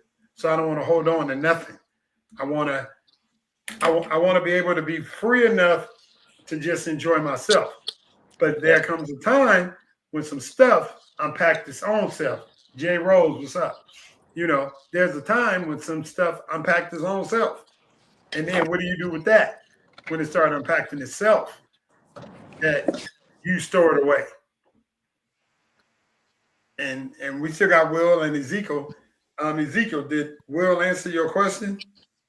Because Ezekiel had a question about being mad at the spouse and then taking it out on their child because he mad at her. So, Ezekiel, did Will answer your question? He must can't hear me. Can you hear me? All right, he'll come back. But yeah, Chris, I think that's good. I think it's good to know that you didn't took her from 4 storages down to none, but her reasoning to her made sense. I'm not a citizen. I got to hold on to my stuff because when I finally get a place, I need to put all my stuff in one place. So in her Now I'm in mind, reflection. yeah, her reflection was, I don't just have a whole bunch of storages. I'm just waiting on a place. Yeah. And the part that gets me, today, um, uh, for like the last few days after I say it's about a week since I've taken her out of her storage, I've just been doing reflecting myself. And I started to realize that I'm her. And what I mean by that is like, like, I got a storage, that's just in Charlotte that I'm paying for. And like, I'm working to getting me a space in Charlotte. You get what I mean? It's like I Right. became her. And it's like I'm in a different location than what my storage is in. And it's like, and the location that I'm in is just like where my family is, and then the location that my storage is in is where I'm going to be at, creating a family. And it's like that was the same thing for her. It was like she was in New York and she was working so much that she lived there, but her family was in Virginia. So now it's just like she has a place. Now she has a place of her own in Virginia, no storages or everything. And now I'm looking at myself and I'm like, dang, now I'm her, you know? And it's just like, if I didn't have her as an example to be able to show me what I don't want to be, I wouldn't have the understanding today that the stories that I had, like that I need to make change in my own life. You know what I mean? So it's like, but something happened to me, and I ain't really too into like unpacking and packing what we're talking about right now. I'm not really into like sharing my feelings, and I don't think it's an ego thing, but I realized that it is somewhat prideful. Earlier this week, you know, I train kids, and I had been planning a camp for maybe about 3 months. And this was the week where I felt like, man, I've done so much, and I'm ready and prepared, for this moment and for this time being. And the guy that I was supposed to do the camp with, he he canceled on me like 3 days ago. And and now it has me at this place where I have these kids to attend to, and it's 2 weeks down the line, and I have no clue what I'm gonna do. Like, I have no clue what I'm gonna do because the person that I was working on, I had so much faith in them, and now I'm at a place where I'm trying to find a gym. And one of the parents, reached out. There's a few kids that are already going to be attending. Right, right. One of the parents, she reached out to me maybe like 3 days ago, and she was just like, I was just checking on, if he's gonna need anything for the camp. I'm just trying to get myself, ready in advance. And at the same day that she reached out to me is the day that the other person I was working with canceled on me. And I had a moment where I didn't know what to do. I didn't know how to respond back to the parent off of that fresh news. And like, I could feel my pride, like I could feel it creeping up, like creeping on me, like. And the parent, I let her know what was going on, and she's like, "Do you need any help?" And I told her no. And like, shortly after I got off of that phone, like, I was like, I think I lied to her, right? Because like, the pride was like, my pride is like, I can always find a way. You know what I mean? Like, I'm gonna get this done. Like, I'm doing this for whatever purposes. I know that I'm doing it for a good purpose. So I'm gonna try my hardest to get wherever it is that I need to go. But somebody offering me the help, I don't know how to receive that. I don't even know how to take help. I don't know how to ask for it. You know what I mean? Like, and Hey, if just say yes. That's it. and I didn't even know how to. I didn't even, like, I say that I'm good and I'm okay so many times that like now I've became a believer of that. And then it's like, when I got off of the phone with her, I was like, I actually do need help, because it's like, all right, the payment on the actual gym was $500. I paid half of it already. He was supposed to pay the other half. The connection with the gym is we both know the person, but it's through him. Now, the guy that's offering the gym, he's like, look, the opportunity, if y'all still want the gym, is there. You know what I mean? Because half of it has already been paid, but I can't refund you the money. You know what I mean? And I need the money by this certain day. And for me, that's like, oh boy, because like, I'm doing it for a different reason than he may have. I don't feel as if like this is not an option for me to just cancel or just to quit on. Right? Because this is something that I want to do. Not only that, I prepared and worked so hard for it. Now, my mom was like, you got people around you, man. Just ask. Ask somebody to make a donation or ask, or whatever the case may be. And I had a real conversation with her, and I was just like, if you receive the answer no so many times, you forget to ask. And it's not that I it is that I don't like to ask, but me not wanting to ask didn't just come from, it didn't just fall from the sky. You know what I mean? But that packing that I did, now it's unpacking, right? And it's like, how much do you really want this that you have to now ask for help? And if even if you do accomplish it all by yourself, how much of you is going to be left for these kids? So, so the question is, you didn't have to ask. Somebody offered you, and you refused it. So just go back and say, you know what? I And need the help. Mhm. Yeah, So you got to and put pride aside. the help that I yeah. No, I'm saying you got to put pride aside and say, yeah, I need the help. I need some Hmm. help because the team that I had is not available. Like Yeah. I'm working with a school right now, and I had to reach out to people who have no idea what school is, but they got businesses. They know how to Hmm. put businesses together and corporate and stuff together. And three of them have nothing to do with sports. And me, the fourth one, have nothing to do with sports. I'm reaching out to get help? Yes, because they are experts in their field. So you're good at what you do. Reach out. You don't know what that boy mom have to offer. You don't know what connection she has. Hmm. So put the pride aside, set the pride down, and be like, you know what? Hey, I do need help. And you don't know what doors will open. You're more concerned with your pride and your feelings getting hurt by somebody saying no than to say, you didn't even ask her. She volunteered.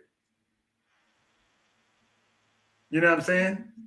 So if she volunteered, just call her back and say, yeah, I need some help. Simple. Or text her. You know what I'm saying? Yes, I need some help. Yeah.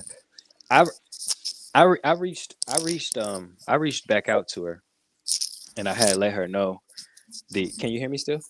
Yeah, I hear you fine. Okay. Yeah, yeah.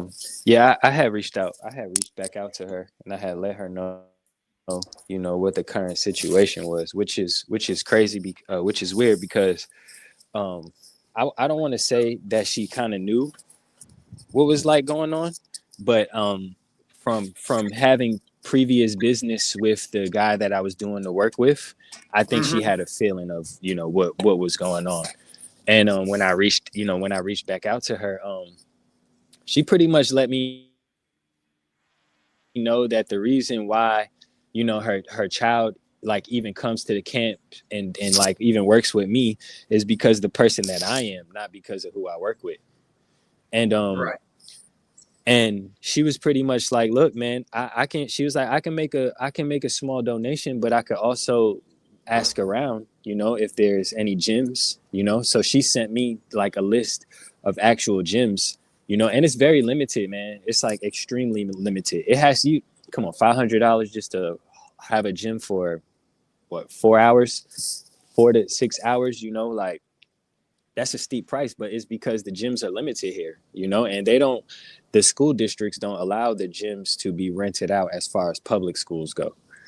Um, so yeah, I had reached out to her, and she sent me like a list, and it's like, like even the small donation that she could give me, I'm still short, right? But she gave me me reaching back out to her gave me the confidence to want to say like, man, there's a purpose in this, you know, versus me just saying, man, forget it. I just give it up, But she gave me like a little push to let me know that like, man, not only is she supplied, for her child to go to the camp, but she wants her child to be involved in whatever I got going on so much that she doesn't mind, you know what I mean, reaching her hand out.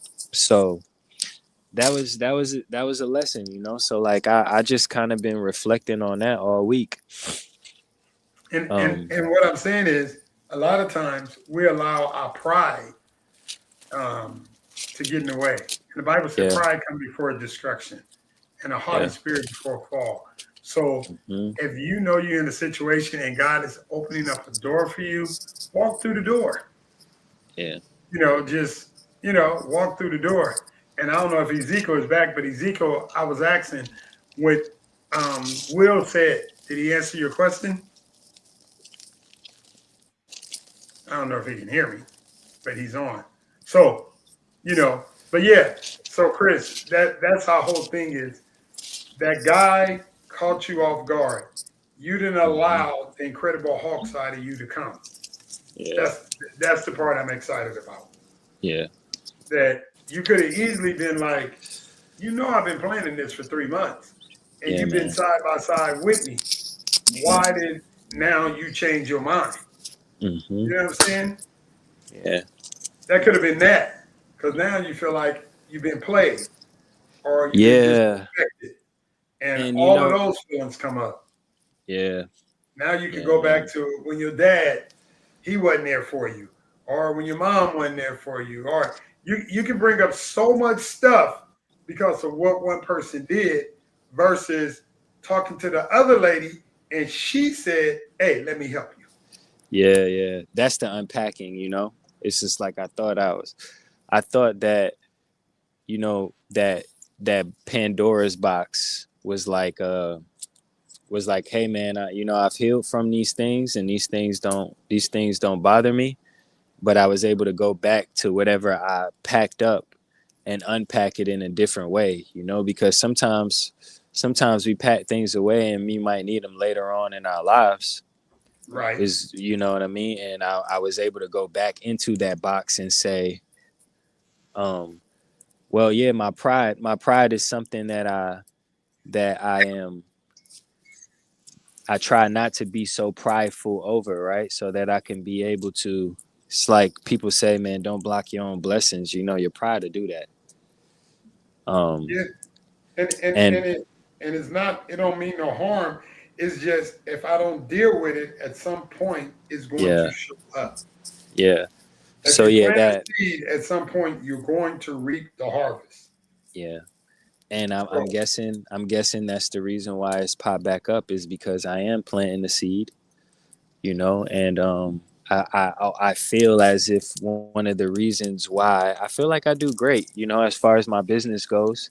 There are definitely the days where I'm like, man, what are ways that I can be better and do better, and it's just like, man, I've literally kind of like built this on my own. I don't know if I've ever asked for help, and and and and I think sometimes that's that's not good. yeah, and I think that's actually the next step for me, allowing this to thrive even more is just like, I'm so invested in the community and wanting to change these boys' lives that and girls. I got girls coming to the camp too, but changing these kids' lives that like I want to keep going and I want to find a way just for the sake of my community, not realizing that like the community that I'm working for might be the community that helps push me through it, And so and yeah. and look at the other part. And you got to deal with pride.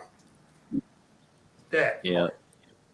That's the part you got to deal with. I don't need nobody help. I don't need nothing. I can do this on my own. Nope. That's why God sends us help, because we can't do it all on our own. Yeah. No matter what people say, you cannot do it on your own. Yeah. Sometimes you need some help. And I know Ant just chimed back in.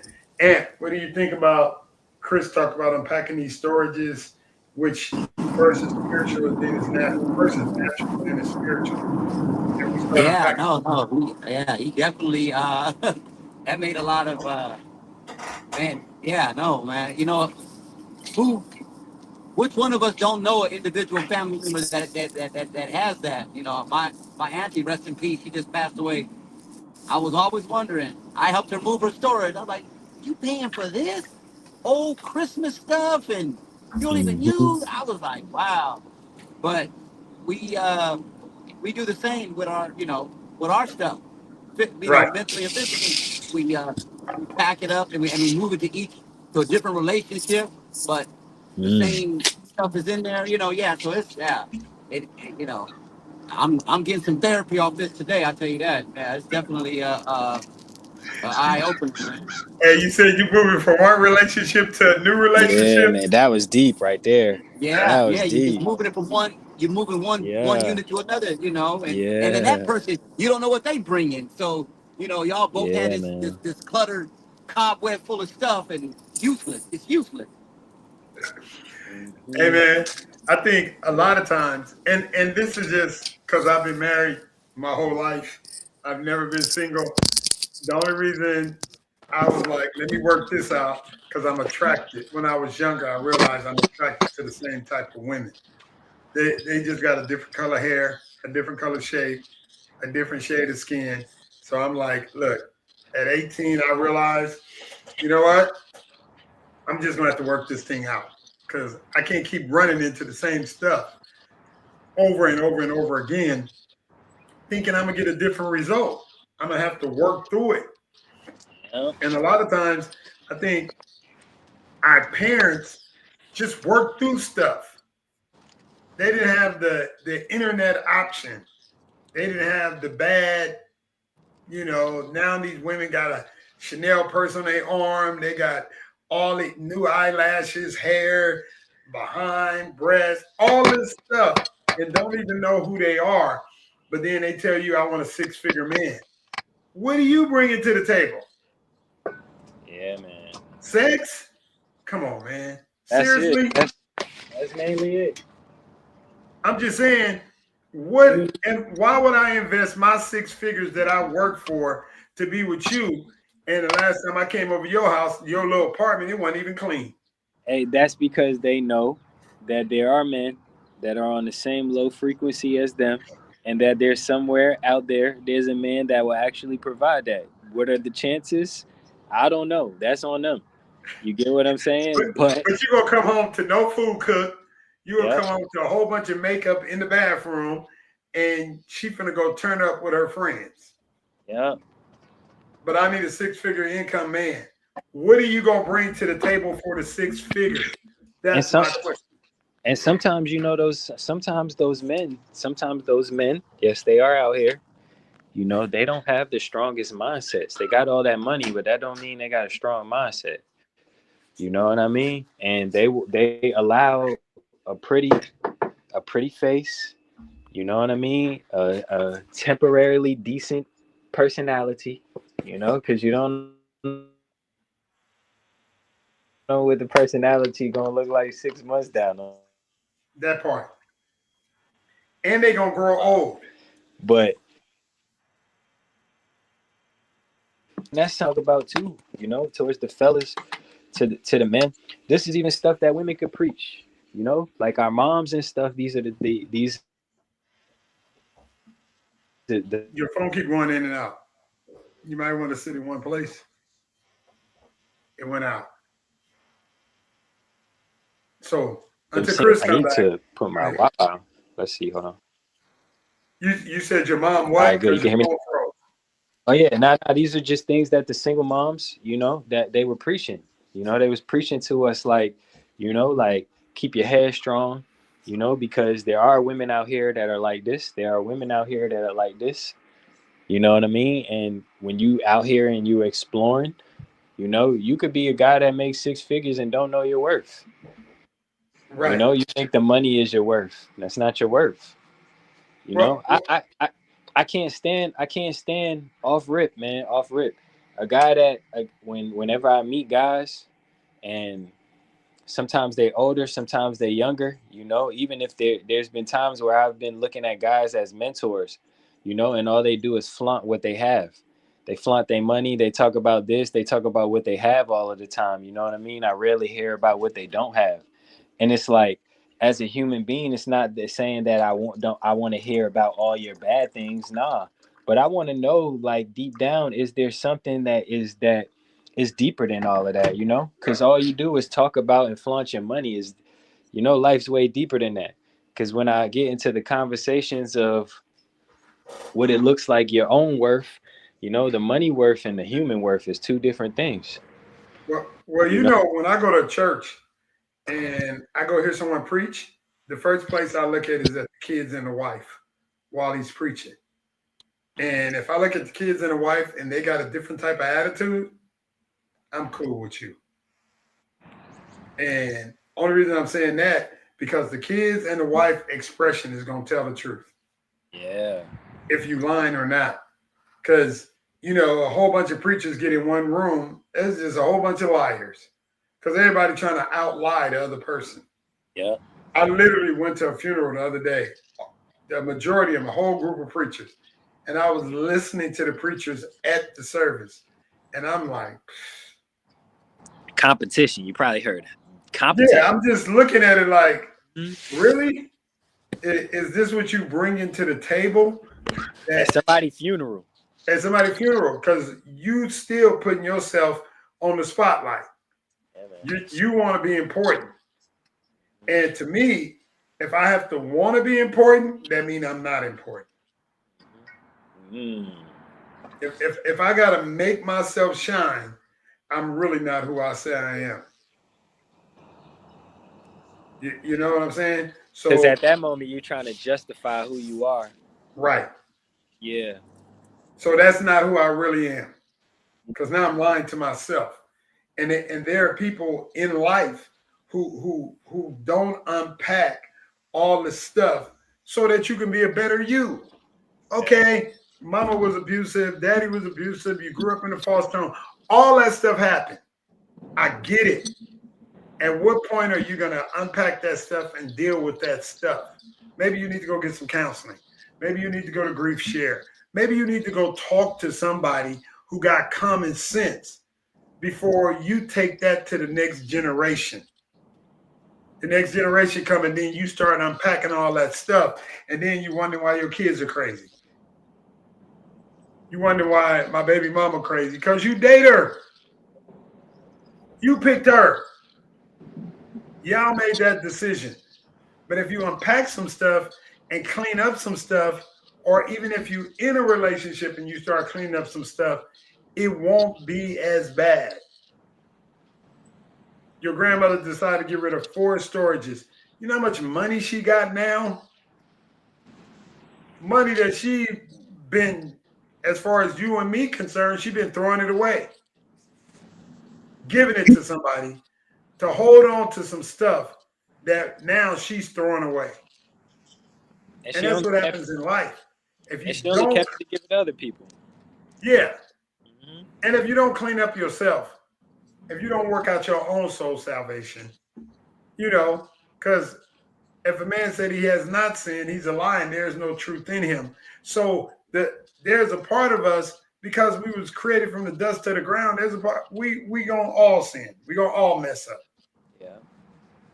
But we can go boldly to the throne of grace. My pastor said, and yeah, I got a pastor. My pastor said, God's grace outweighs your sin because of the people's lives you're going to touch. Oh, man. I was like, that's deep.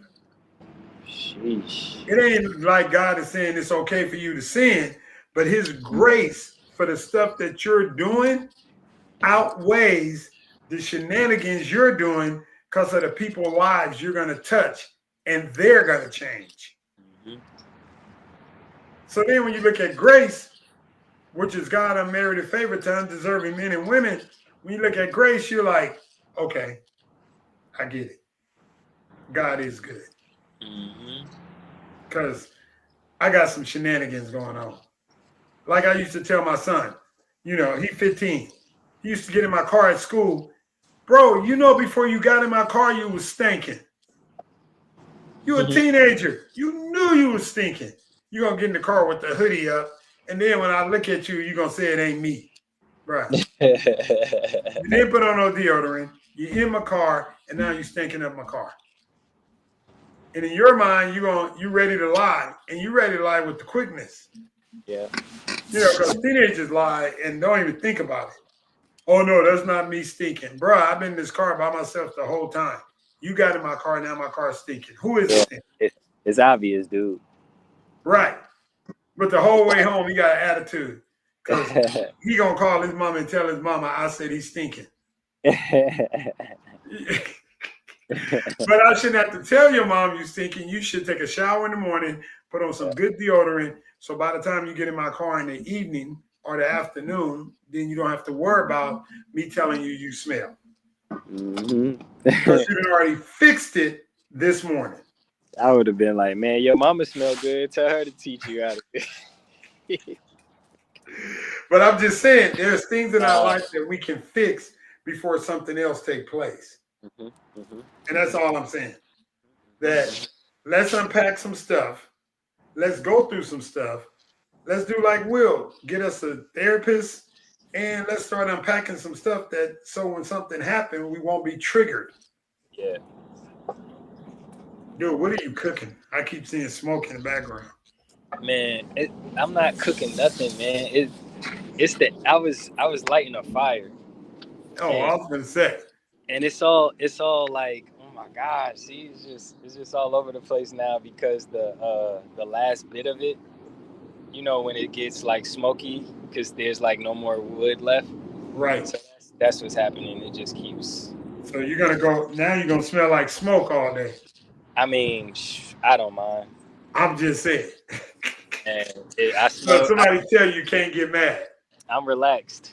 Right, and I get that, and that's but all I was bringing to the table was a lot of stuff either can trigger us to start unpacking, or we can start unpacking some stuff to get our life on track.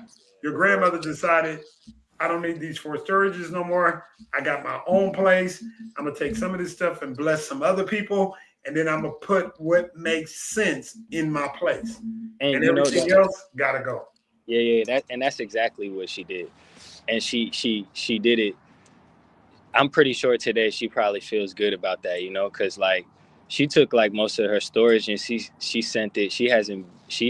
Well, she recently went back to Guyana, but prior to that, she hadn't been back to her country in years, decades. So she didn't know, you know, a lot of her family that was still there. She didn't remember them. Man, she packed those things up in those you know, those barrels. Yeah, the barrels. Man, she packed like 3-4 barrels, man. She sent that thing to Guyana, and man, we got like we got family that it's like 11 of them living in one house.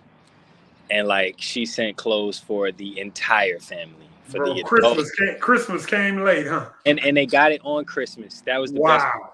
It delivered the day before Christmas, you know? So it's like that's pretty much what I learned from her. You know what I mean? Was like they out there praying in Guyana. Somebody is unpacking their stuff, packing some stuff for them. Don't even know God is answering their prayers through you. Oh. And that's what happens, man. When you start unpacking stuff and you start giving stuff away, you're answering somebody else's prayer who praying to God. Yeah, man. I remember when they had the flood in New Orleans and our church was collecting stuff. And me and Ned looked at that stuff and what people was giving us, we threw it away. We went in our closet because I had my brother-in-law work for FedEx. We took 600 pounds of clothes. First of all, we had way too many clothes.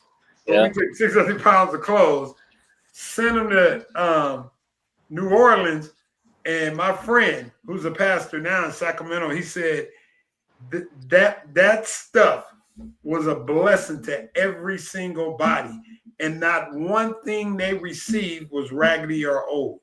Yeah, man. Yeah, and this one guy, they took a video of him, his first time having Jordans. And he said, you just gonna give me these Jordans? This is him talking in the camera. You just gonna give me these Jordans? You just gonna, I'm homeless right now because all of us are homeless. But now you just gonna give me these Jordans? And I can have this coat and I can have these pants. So everybody up there with nothing. And then they all of a sudden they get blessed. So think about those 11 people. They're like, whoa, God is good. Go ahead, Will. You got a comment? Oh, okay. Look like I've been having connectivity issues all morning, so I've been bouncing in and out. Sorry. Oh, okay. But yeah, that's what I'm saying, that I can be over here praying for something. God can be talking to Chris, go over there and help your grandmother get rid of them storages. Now God talking to your grandmother, hey, she just talked to a family member in Ghana, And like we over here 11 deep in the house and we ain't got nothing. And she like, Chris, let's go get some barrels. So all this stuff I don't need, I can wash it, fold it, and fill up these barrels. Mhm. And in about 2 weeks, maybe the day before Christmas or after, they're going to receive these barrels. They have no idea they're going to receive these barrels.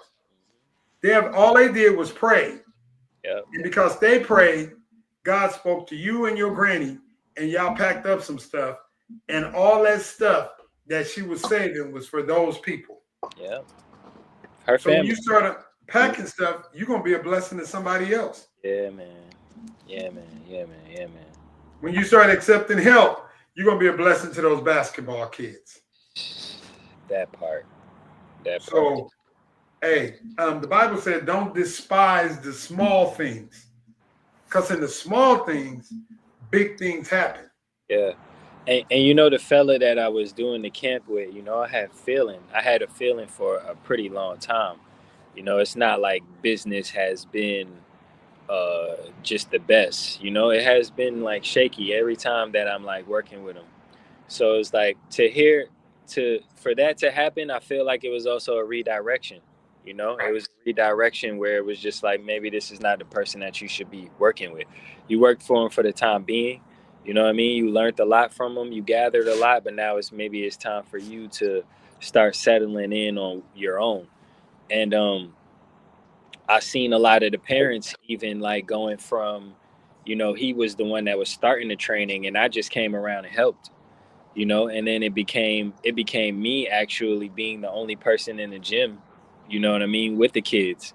So it's like the parents started to see who I was as a person, and they seen the type of training I was giving them. It wasn't just like their money was just being taken, you know. There's lessons, like if you sending your kid to me, man, like I'm like really invested in teaching them the game, you know, and and I felt the parents, you know what I mean, not saying like favoriting me, but I can see that how he was handling business wasn't what some of the parents was hoping for their child, you Right. know. For to hear her even reach out and say like, do you need any help, you know, and it's for the sake of her own child, but also for the sake of knowing that her child is going to receive what they need, you know. That was the part that redirected me and was just like, man, you got everything that you need, you know what I mean, but the thing that you may need to do the most is what you don't do often or at all,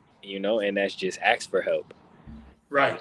And So not only ask for help, maybe I need you to step away from this individual because this individual is not good for you. I think that's what it was. Because where I'm trying to take you, he can't go with you. Even though he opened the door for you, but I used him to open up that door for you. Yeah. And I think when we get to that place in life, life gets better. And don't be bitter, it gets better. Mhm. But you have to allow God, when you see it unpacking, you got to either get rid of it or move forward. Yeah, I guess that's where I'm at right now. Yeah, and it's okay. And there's no love lost, no anger, no frustration, nothing. It's just, hey, you outgrew that situation. And I'm still focused on the goal, you know, and that's Yeah, them kids, that's the community, you know. yeah. So You got to stay focused on the goal. Because at the end of the day, again, what profit an individual to gain the whole world and lose their soul? I mean, we're dealing with a situation right now that we got a commander in chief who's destroying the world. It's almost like Pharaoh. But at the end, not after just destroying his country, but the world. the world, but after Pharaoh got through destroying everything else, guess what God did to Pharaoh? Destroyed Pharaoh. Mhm. So God is not lack concerning his promises to us. He's exposing who people are. And I don't want God to expose me. I want to expose myself and get help. And Yeah. then I don't have to have pity parties or anything. You know what I'm saying? So that's where I'm at. I wanna, I wanna be, I wanna work on myself so much that when something come up, I'm good. because I worked on myself. And that's the unpacking I'm talking about today. At some point, we got to start unpacking this stuff because we too grown now to be talking about something happened when I was 5. Yeah. Something happened when I was 10. Okay, when you gonna work that out? How long you gonna hold on to that? Because you're You 50. know, till you're 50. Some people might hold on longer than Nah, 50. I said because you're 50 now. You've been holding on Yeah, since you was 10. but there's 50 years old still mad at mama, and mama was 15. And mom probably not even here no more, you know? Right. I was watching the Miss Pat show, right?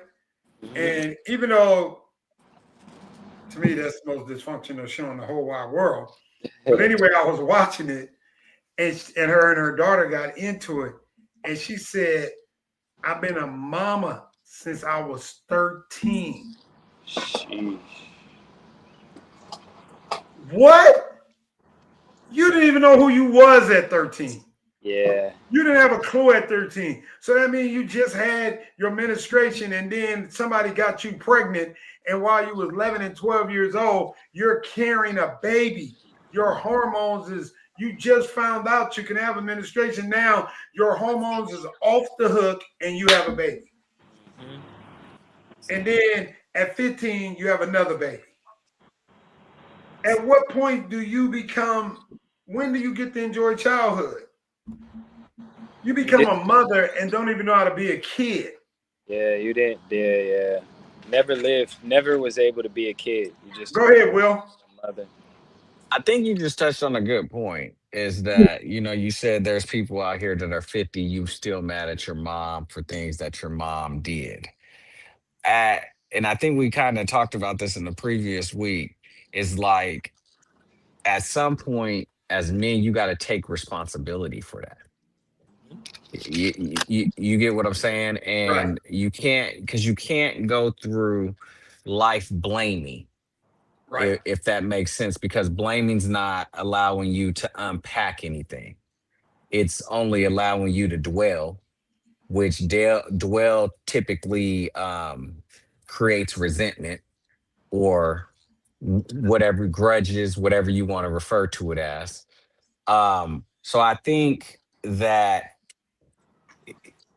as you go through life, when you do find those situations and you're either angry about that situation or you come across people that are angry about that situation, what do we do to as a community to translate, hey, that's a problem, right. if Mhm. that makes sense. Mhm. Um, so, I mean, because it is a touchy topic. You know what I'm Right, saying? We all feel a certain way about how things may have panned out or may not have panned out. You know what I'm saying? And no one wants to see or hear someone else point a finger in their direction.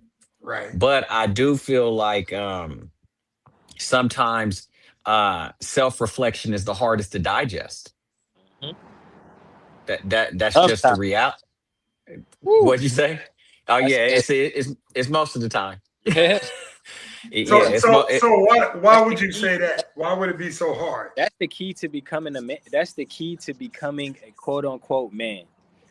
You get what I mean? Is self reflection. You get what I'm saying? Accountability. So That yeah. is so is it what hard that for is what men? Is that it is hard for what men or is this hard for people, period? nah, it's just I can't speak for everybody else. I could just only speak for the men, right? That when you start holding yourself accountable, when you become aware and you start reflecting, that's when the maturity knob turns up, right? When when a woman says that, oh, a guy's not mature or guys mature slowly or you develop late, it's because of those things that are being measured. It's the accountability, the reflection, the awareness. That's what's going to mature you, because once you get to that level of maturing, there's not too much things that a woman can do to you besides let you lead.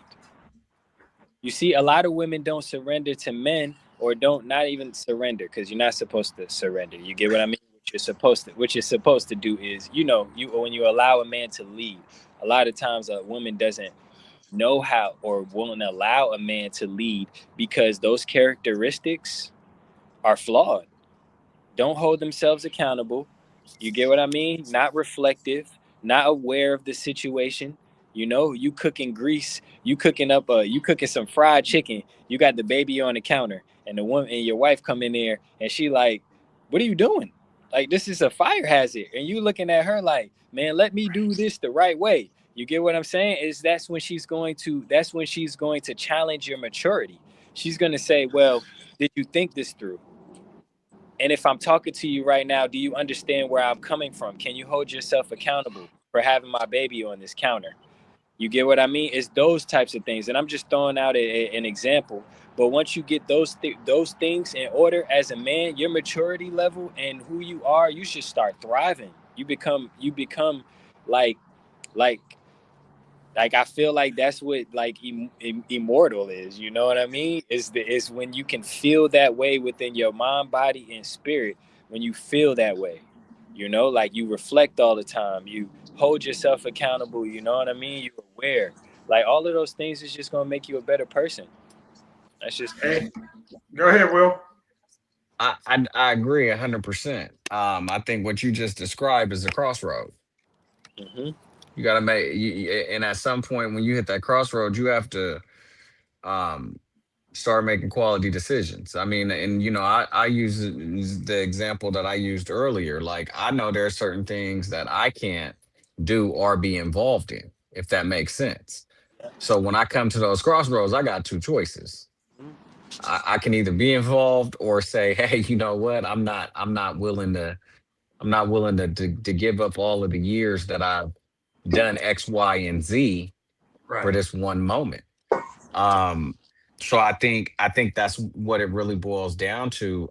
I think on the therapy component side of it, one, you have to do it for yourself, and two, you have to do it for the community that's around you. Because if you're suffering and dwelling on things, the people around you are suffering in that same dwelling that you're living in, and Hmm. that's the reality of it. Um, you know, um, and That's it right there. it depends. Yeah, it just kind of depends on a number of different capacities. Yeah. You know what I'm saying? It could be a sickness. It could be trauma from childhood. It can be workplace trauma because that does exist.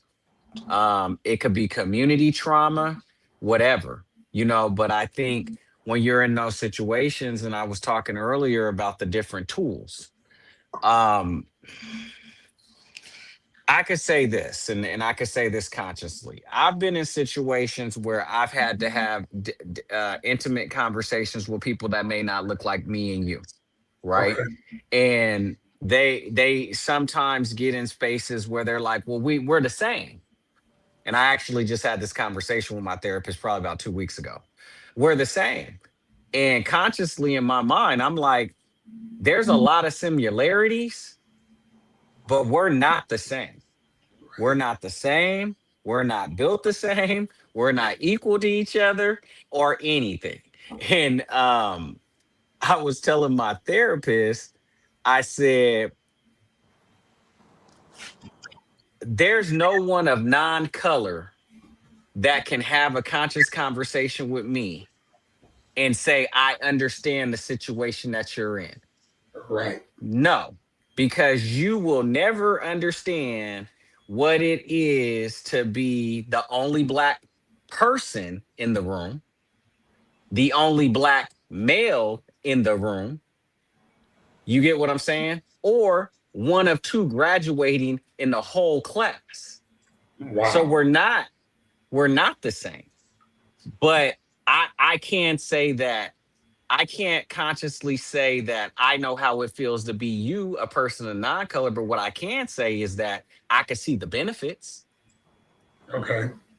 if that makes sense. But when I get in those situations, I don't I don't allow that trauma to project my reaction. Yeah. If Or your that makes reality. sense, Yeah. Or your reality, because or you my project. reality. Yeah, because you projecting that sometimes can become your reality, especially Exactly. if you have no humbleness. You know. Yeah. So I think that those things came from doing that I guess you could say inner work, you know what Right. I'm saying, to get you to react in a certain manner. And I think that that applies to everything. It applies to marriages, it applies to personal relationships, because you do come across those crossroads at some point in time, I think, where you're like, hey, I'm not getting the results that I want. What do I need to change? And sometimes when you need to change those results, sometimes those results are leaving certain people behind. Yeah. So that's just my take. Oh no, that was a great take, man. I think what you and Chris is presenting um, makes a lot of sense. Um, I need if we just remember one of my little cousins, they said he got murdered. So we just want to pray for his mom and his family. But I think that too, because when people don't deal with, I think his brother got murdered some years ago. And I think when you don't deal with that, you kind of put yourself in harm's way again. Because again, we need to start unpacking stuff and not be in situations that we know are uncomfortable for us. I got a question for you. Go ahead. What you just said. Do you feel like it's important for us to do that as families, especially in black households? What you just did was, hey, your brother got murdered. Let's sit down and have this conversation about what that looks like, Right. so that we can, like, do you think I wonder if that is like the disconnection for some of us, some black families, is the fact that we don't want to get deep down into talking about these things, and talking about these things just like therapy, right? Like, talking about these things help people to become more aware. You know what I mean? Self subconscious and all these types of things. It's like you want to have that conversation with the kids, like, hey, look, your brother was murdered. I prefer not to bury another child. You Right. know what I mean? I'd love for y'all to change direction, and you let me know how I can be able to help you and benefit. I feel like we don't have those conversations. We just dwell in our in the sorrow. I think we're afraid of those conversations. Yeah, yeah, man. Because the one thing is, like when I preach, it's no rest in peace. You know, how you know it was rest in peace? The Hmm. first question I ask people is, because the majority of people are going to come to a funeral high. I'm They're going to fixing. smoke weed because they don't want to deal with their stuff, right? So my first question is, when is the last time somebody told you they love you? When is the last time somebody hugged you? So won't you hug that person next to you and tell them you love them on both sides, your right and left side? And bro, the moment you say that, the whole service changes, because there are people who nobody ever said they love them. There's nobody who ever said they care about them. No kids, some kids who ain't never been hugged. So now you have to deal with the fact that this will be the third death in one family, two sons and a grandson. And you will want to pray for the family, because at some point they need to sit down and everybody need to have a conversation. And maybe that's a hard conversation to have. Anwar Muhammad, good morning, bro. Good day, Rock. Good day. Good day. You know, it's still 8 o'clock in the morning where you live, bro. Yes, it is. How you doing this morning, man? Almost as blessed as you. Hey, bro. You know, that takes a lot to be as blessed as me. Hey, I'm trying. Hey, man, I make a conscious decision every day to make sure I have a blessed day. Like people get up and work out, I get up and make sure I have a blessed day. Hey, that's working out. As working out. So what we was talking about earlier is that should we unpack stuff, or should we just wait for the stuff to unpack itself? Because a lot of times, a lot of us are walking around with stuff we packed away because we know how to compartmentalize stuff. You know, you grew up with a 13-year-old mother. You didn't compartmentalize. She been beating you, cussing you out, talking crazy, acting crazy. You didn't seen her grow up with you. She got all different kind of boyfriends, and you're bitter towards her, but not knowing she got pregnant at 12. her hormones just started working at 11, and now she's a mother. But you grew up mad because she wasn't a good mother. She didn't know how to be a mother because her mother wasn't a mother. Right. You know what I'm saying? And there are people who mad at their daddy. Their mom and daddy was just having sex. He hit it and left. She probably didn't even tell him she was pregnant. You know what I'm saying? So we got to get to a place. Do we unpack this stuff and deal with it ourselves? Will said he go to a therapist every Friday to unpack his stuff. Well, Or do we let this stuff simmer till we become the Incredible Hulk? well, I can't say we, but I could personalize it in Go ahead. what I've done. I would say you have to unpack it. It's like having a bunch of dirty clothes and never washing your clothes and just keep putting them on. So how to unpack it? Sometimes I would put an analogy to it, like the washing machine might only be able to hold a small load, but then you may not have enough soap to just even wash a small load. So I would say sometimes you just gotta get something, and then you got to get it dry and get out in the street and do what you need to do. So I'll say sometimes you just have to just wash what you need to just put on for that day, you know, until, because it's all kind of conditions that is associated with getting dressed. You might need some socks, you might need a jacket, you might need all this to just go out. But you can't even go out if you have to wash a full load of clothes and get it all dry, because you have something to go deal with. You won't be able to deal with it because you're staying there to wash your clothes, to get dressed, and you miss an appointment or a job interview that you need to go to. So that being said, yes, unpack it, but at a rate that you could handle, because you're doing it for yourself, not really for anyone. But even to just unpack, or even, get some clean clothes on your body, you got to have some kind of a sense too, because you got to just deal with the realization that, man, I got hella dirty clothes, and maybe it's even going to put you in a space where it's like, I can't even afford to do a full load of clothes, you know? So in reality, it takes some kind of growth to even get yourself to say, I need to unpack it, I get it.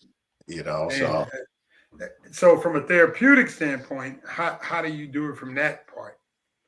From having therapy, well, before I graduated and all this stuff, I had to go to therapy. But I'm gonna be something like my other brothers on the line and say I can be a mind fuck.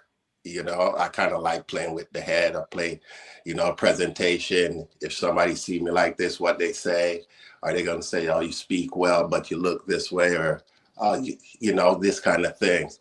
So with that being said, from a therapeutic standpoint, I had to deal with my stuff, and I've been thinking of you brothers and something I feel like I always had, and I think I said it the first time I spoke, was not even just a knowledge of self, and just being fed that thing where you're it, you know.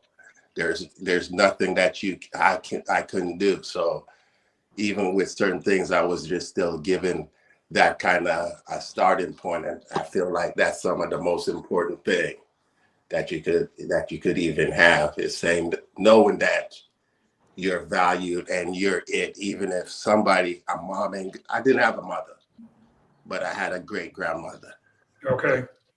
so, and I've appreciated my life since forever. By the way, brothers, Shaq helped me make $1 million before I was like 20, 21 years old. Can I borrow 100? No, I'm just kidding. I'm 50 now. Oh, that was a long time ago. Huh? That money gone. I must not be listening.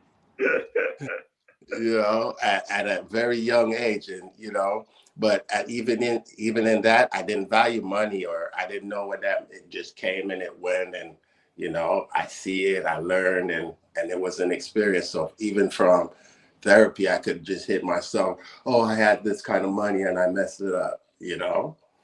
So it's like what you could deal with, because I believe at the end of the day, you're the most critical person on yourself. You're harder, no matter what. No one could really be harder on you than you. True. Yeah. You know, so it just, even if you say therapy and going to a psychologist or MSNW or whatever it may be, it's like, if you're not personally ready to like just work on you, it's not valuable. And just, you know, just to even go to a person, and the only thing is like they're a soundboard. So you have those kind of conversation with self already. Well, I do. You know, like, what would I like to say? Am I going to do this? What, you know, it's like Shaq say, I'm planning on having a blessed day. I'm planning, people just planning to go make some money. I'm planning to get some pussy. I'm planning to go to church. You know, you kind of have those kind of things in your head. I'm going to, whatever it is, you already kind of, you know, you gave yourself or your subconscious something. Right. I'm going to go to therapy. I'm going to get on this line. You know, I want to learn whatever. I want to go back to school. I want, whatever it is. I want to be a better husband. Whatever it is, I want to be better for myself. So, you know, almost where it says yourself is the most thing therapy thought with you, or the thought of wanting to be better, but you got to unpack your things, you know, carefully, and also have the right therapy for you. And any brothers that's on the line that go to therapy, at some point in time, ask your therapy to, if you could see, he could see the notes that they take. Oh, never thought about that. So you're saying ask the therapist to see the notes? Yeah, see Yeah, I your never notes. thought They're about taking that notes either. on you. So What just, you say, Will? I never thought about that neither. Thanks for that. Yeah, that was powerful. That was powerful. He might pass out you actually them notes, huh? yeah, but you're supposed, you're able to do that, and you know, just see what, like I say, I like the mind of the see. It's almost seeing, what do you think of me? You know, the stuff I'm saying. You know, what is your, what are you hearing? Because you know, sometimes you say certain things and certain people just hear. So what are you hearing? Even in the feedback, it's like, okay, they hear me, but again, you know, they're in a professional point. It's like sometimes you may know certain things, and the closest people to you is the ones that don't receive it, because it's like they yeah, when they say too close to the So light. you think if we read the notes the therapist wrote, it would probably shock us what the therapist was thinking? I'm not saying either or. I'm just saying it's just very good information to have, so you get to see like, okay, this is what they're hearing. This is what I want to unpack. They're giving me the feedback, but they're giving it to me from this perspective. Because there's people I just don't listen to because I don't respect them just off the base. And so when Okay. I go to a psychologist, it's like a game at first, until you know, where you coming from, what's your experience, because that's why I always start that I'm personalizing it, because that's all I can start with. If I say it's like in a professional way, I don't really care that much, because I don't like taking work home. I don't like to work, really. Hey, we're in the same club, bro. I do not like to work. And But I can work. I can, and both of us can, but yeah, because I've been doing some self-reflection because I gotta start teaching Grief Share January 26th. I gotta start teaching it. But it's now I gotta do a lot of self-reflecting. You know what I'm saying? Because people are gonna be dependent on me to help them with their grief. So I gotta make sure I'm good so I can help them. Because I got like two parents gone, 7 immediate siblings, um, Alex, a kid. You know, I got all kind of stuff that I Hey, got to Shaq. unpack too. Yeah, man. I I I said it maybe like 2 weeks ago, but I was dating a girl, and and you know, she had been going to school for therapy, and or to become a therapist. That was her dream, was to become a therapist. And man, her mom was like a super supportive woman. You know what I mean? Like anything she wanted to do, she was just like supportive. Even if she didn't have it, she was just a real supportive mom. Well, we uh we lost the we had been together for some time. We had lost a child, and then shortly, like, well, oh, after losing a child, you know, the mom had retired. She had did like 30 years working at Budweiser, and she had retired, had foot surgery, and she was supposed to have the foot surgery, and I don't want to say, I want to say it didn't work the way that it was supposed to, you know. So they kept her like in the hospital or whatever, and like trying to manage the foot. So I say maybe like a month or 2 months after her finally being back in her crib, she passed away too. So in like less than a year, you know, she had lost a child and she had lost a mom. And you know, going to school, and plus there was things like in our relationship that it was just like the reason why I'm about to tell y'all the reason why I asked her this question. But long story short, I had asked her, you know, you want to be a therapist, you know what I mean? Like, and just, you know, judging by what I see, what I go through, and like knowing who you are, you know what I mean? How are you going to be a therapist with all of this going on? And like she couldn't answer me. And I was genuinely asking it because like I just wanted to know, like, what about you? No, You know? so part before like while she in like her master's program, right? She was in her Oh, master's at the time I asked the question. Yeah. okay, that and you're supposed to have a certain amount of hours just with therapy, like with self therapy, and it's part of the requirements. Most of the time, you're supposed to do that like undergrad. Mhm. You know, it's just you, and part of it is also when they do their observation. That's how you're supposed to really. That's how you're supposed to really get it. You Yeah. know, but even in grief, right? Again, I'm going to personalize it. I'm like, I say that grandma passed, so I have a brother and sister in another country. I have my children here in Oakland. I have people that know me on different and relationship. The Hmm. mothers of my children are great person, great people, and wife is great, etc. Children are great, but I receive love. So sometimes I'm like, if those people, Shaq just said, both parents gone, brothers, siblings, nieces, nephews, etc. But then sometimes I go back and say, like, there's a cost to benefit for everything, Hmm. because that means that there's a lot of love that you receive or you should have received at one point from those people.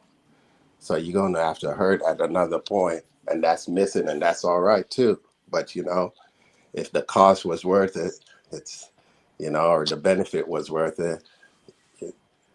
So, like for self, I say I don't grieve too much because I don't really love that many people. I don't have that many people to lose, you know. So even her, she lost her mom and whatever, but it should be like I had this kind of person in my life. And Yeah. sometimes, what they say, God take people away out your life too. Yeah. So it's And not just I, when it's storms too and flood and all that. yeah, and I didn't speak to her like much after. Shortly after that, we had stopped dealing with each other. But you know, those are questions that I always wanted to ask her. Like, or even like till this day, was like those actual questions that matter, because like you're in a relationship with somebody, you know what I mean? But once you meet, I tend to like really want to get to know who I'm in a relationship with or who I'm dealing with, and sometimes I feel like I take it maybe too serious. because sometimes they don't You're even do definitely that for taking it themselves. too serious, bro. That's a lot. But you know, like, but sometimes I wonder. Uh, Sometimes I realize that they don't even think about it themselves. You know what I mean? And once I start realizing that, it's just like, all right, now I don't. Now I know the levels of how serious I need to take this. And like for a lot of people don't start within themselves, right? Like if you start within yourself, you can answer the question as to if you need therapy or not. And I think that what you just said, therapy starts with you. I think that just hit it like on the money, because you could tell somebody, man, bro, you should try therapy, but they have to go. You know what I mean? And like and it's a choice, just like everything else is a choice. It's a choice that you wake. It's a not your choice to wake up in the morning, but it's a choice if you want to make that tea. It's a choice if you want to argue with your lady. It's a choice if you want to give your kids a kiss. You know what I mean? It's your choice. But knowing that the therapy starts with you before you can give it to anybody else. You know what which I I mean? think, I think, which I think is deep. yeah, But I I think think that's I think critical. we should have those conversations not only on Therapy Thursday, but we should have them with our sons, our daughters, Yeah. our spouses, our significant others, family members. Most family members don't even like each other, and they don't even know why they don't like each other. Hmm. Maybe mama favored one or mama raised one and grandmama raised the other one. And the one who got raised by mama think you got a great life over there with grandmama and y'all struggling. Hmm. Hmm. And you think he got a great life with mama and he want to get away from her. You know what I'm saying? So if That's a nobody game of ever life. has those conversations, like my siblings all was mad at me, but you're mad at me because I'm going to school. Out of 10 boys, I'm the only one that graduated, got a degree, did all that stuff. But I did that so I can get away from y'all. It was too many people in that house, too much shenanigans, and I needed to go. Mhm. But their dislike is for something else. I had a dislike for it's too many people in this house. I gotta breathe. I gotta have my own space. And that grew us apart because there was anger and arrogance and we don't like you and we don't like your family and all this stuff. And all we had to do was have a conversation. You know what I'm saying? So I personally think conversation is very important. Even if it get heated, I think it's important. Mhm. I think it's important if most dudes should understand if a woman is arguing with you, she's still trying to work it out. When she quit arguing is when it become a problem. Yeah, man. When she don't say nothing, it's a problem. So I don't know, but I'm excited, man. I'm excited for you, Will. I'm excited for all the things that's going on, and you, Chris. You know, I just think, hey, man, it's great. Go ahead, Chris. Man, I'm actually just thinking about what he said when he said that the therapy start with you. Like it just makes me realize like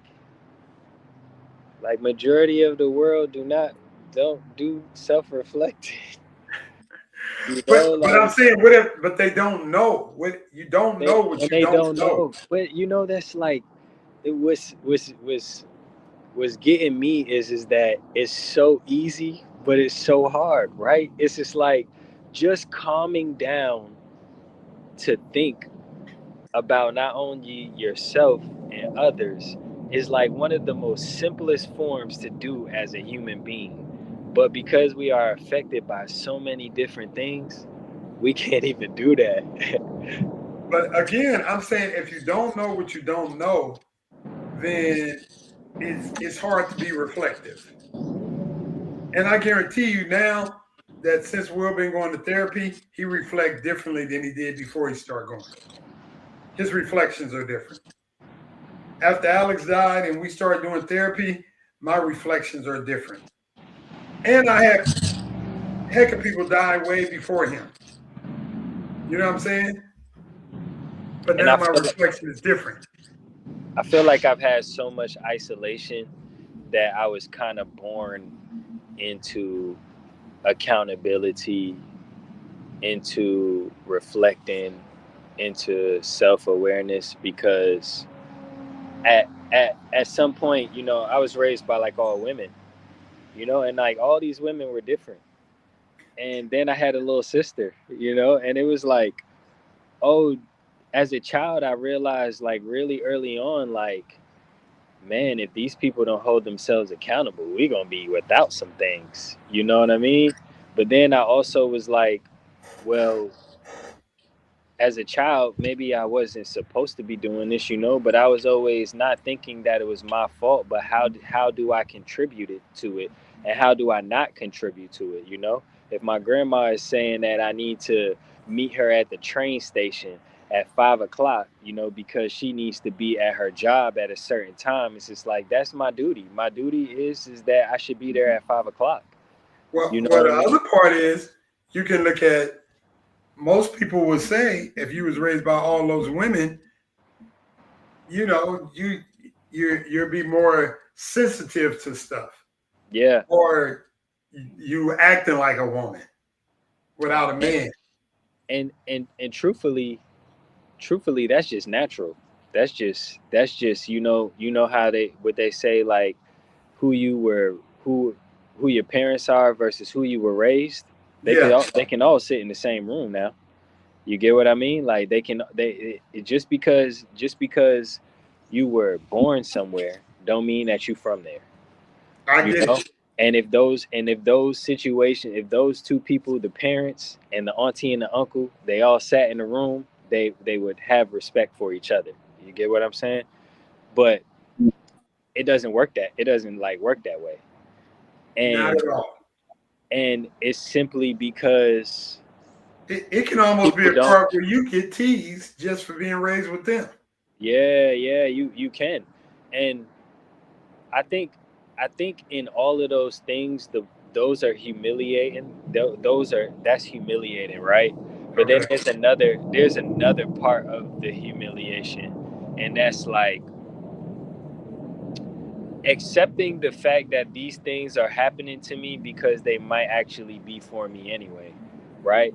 It's just like, hey, I shouldn't be getting teased, right? Right. But I am getting teased. What am I getting teased for?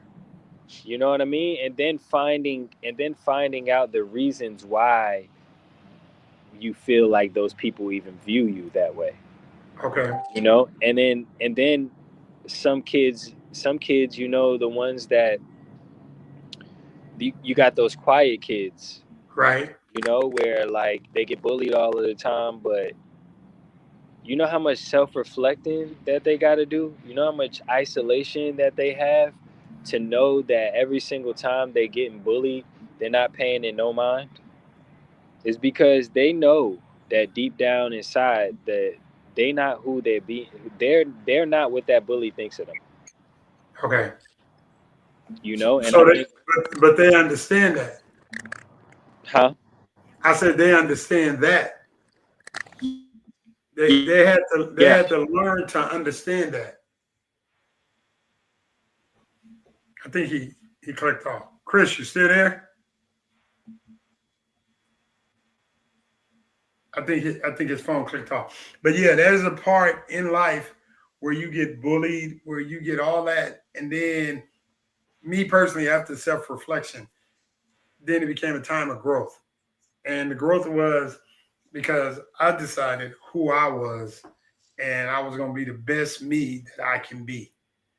Not saying it wasn't going to be hard, not saying it wasn't going to be difficult, but I'm just saying. So I appreciate Will. I appreciate Anthony. I appreciate Chris. I appreciate Anwar. I appreciate Glenn, you know, um, who make this space available for us every single Thursday. So I appreciate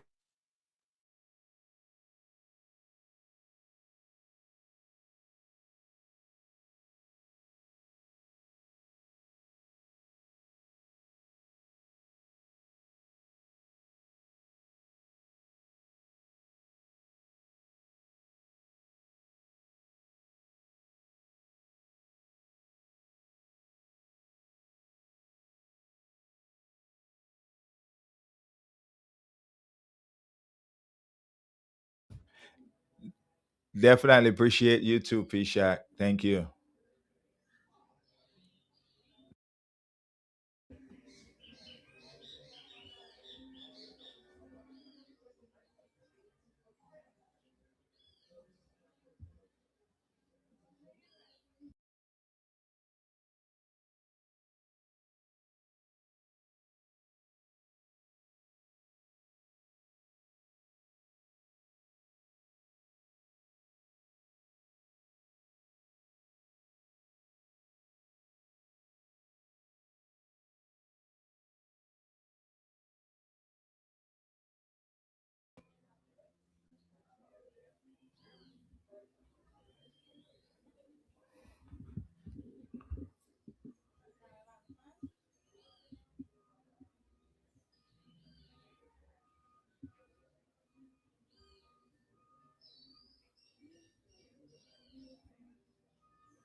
All right, well, we'll get P Shack and the team back in a couple of minutes. Man, it's certainly been a wonderful morning so far right here on Therapy Thursday. And I must say, man, I do appreciate all you gentlemen who comes on here on Therapy Thursday each and every Thursday to be a blessing to myself and everyone else out there, man, to be a blessing to the world. So thank you all so very much for all that you do, man. It's definitely amazing. Um, yeah, we're definitely grateful for all of you men who come out each and every Thursday to be a blessing, man. I've been sitting there in the background just listening in, and it's certainly great conversation all morning, man. I love it totally. Just definitely love it a lot, man. And for those of you out there, listen, man, you can definitely continue listening on praiseradio592.com. You can also listen to the broadcast right there every day. And what we're one of the things we're going to be looking at for those of you out there in Radio Land is that we're going to be looking at a rebroadcast of the actual show. Um, on Thursday. We're currently looking for a time that we can definitely be able to do a rebroadcast on of the program in the morning and the sometime in the evening. All right, so those of you who missed it can definitely be able to go back and listen to it again right here on Praise Radio 592. All right, so that's where we at today, man. But it's definitely been such a great blessing today, and we just want to continue to pray for Pastor Shaq and the entire team and everyone who comes on here each and every Thursday and making themselves available to just share and encourage us and to be a blessing to us. Listening to these men, trust me, man, there's so much that you can get from what they're saying. There's so much you can learn from them. So hey, somebody that is might be going through and need someone to talk to, hey, plug them in right here, man. Plug them into Therapy Thursday. This is what it's all about, man. It's just being there, iron sharpening iron, and being there for our fellow brothers and sisters, encouraging them, man. We've gotten so many testimonies from people who say, hey, you know what, boy, this here is definitely what we need. They don't know what their day would be like without Therapy Thursday. They look forward to Therapy Thursday each and every Thursday, man. And certainly we're happy to hear that coming from you guys, hearing those feedback.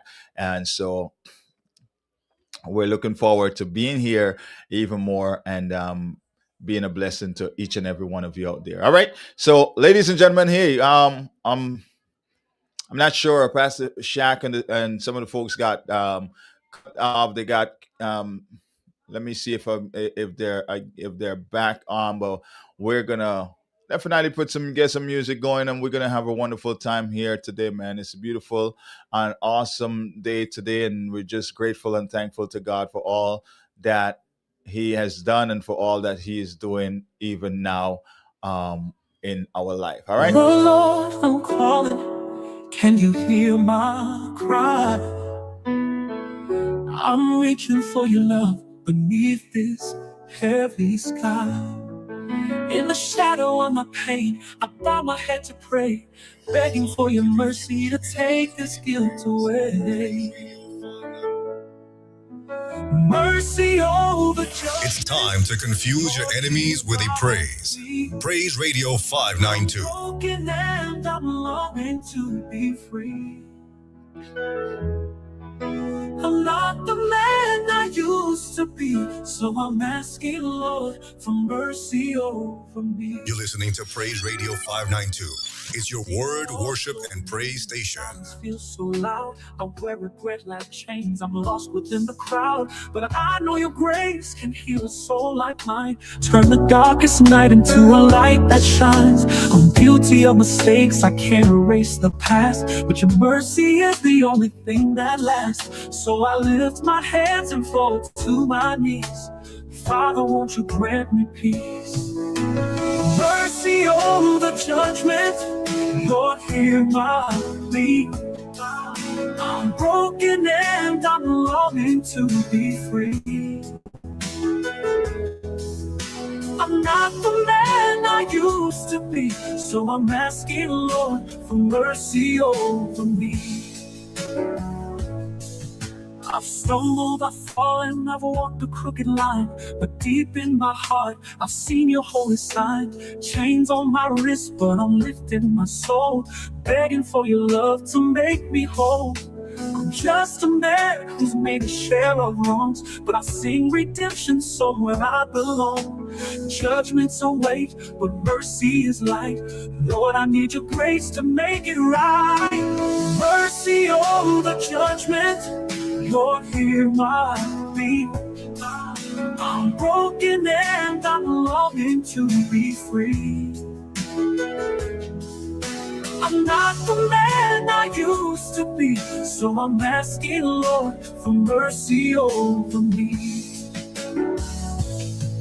I've stumbled, I've fallen, I've walked a crooked line, but deep in my heart, I've seen your holy sign. Chains on my wrist, but I'm lifting my soul, begging for your love to make me whole. I'm just a man who's made a share of wrongs, but I sing redemption song where I belong. Judgment's a weight, but mercy is light. Lord, I need your grace to make it right. Mercy over judgment, Lord, hear my plea. I'm broken and I'm longing to be free. I'm not the man I used to be, so I'm asking, Lord, for mercy over me. Oh Lord, I'm calling, can you hear my cry? Through this darkness I see a light nearby. Mercy over judgment, set my spirit free. I'm pleading, Lord, for mercy over me.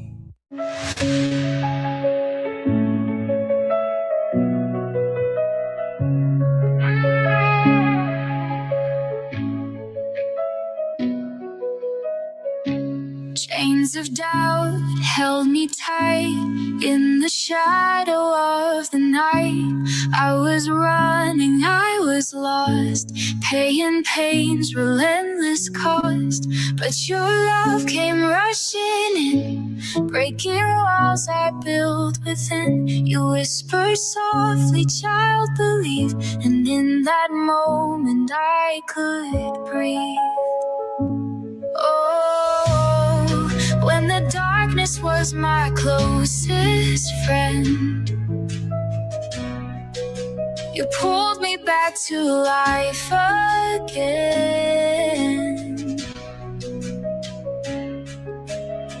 Your grace is louder than my fear. Now I stand free, you're always near. Jesus set me free, oh, he set me free.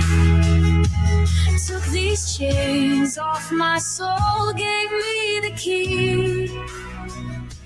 Hallelujah, love has won. I'm alive through the risen sun. Jesus set me free. Oh, he set me free. Now the light of his love is all I see. Every scar, every fall, you turned into beauty, healed them all. Through the fire, through the rain, your mercy washed away my shame. You're the anchor when I stray, the steady hand that makes a way. In your arms I find my peace. Your love's the song that never ceases. Oh, when the storm tried to take me down, you lifted me on higher ground.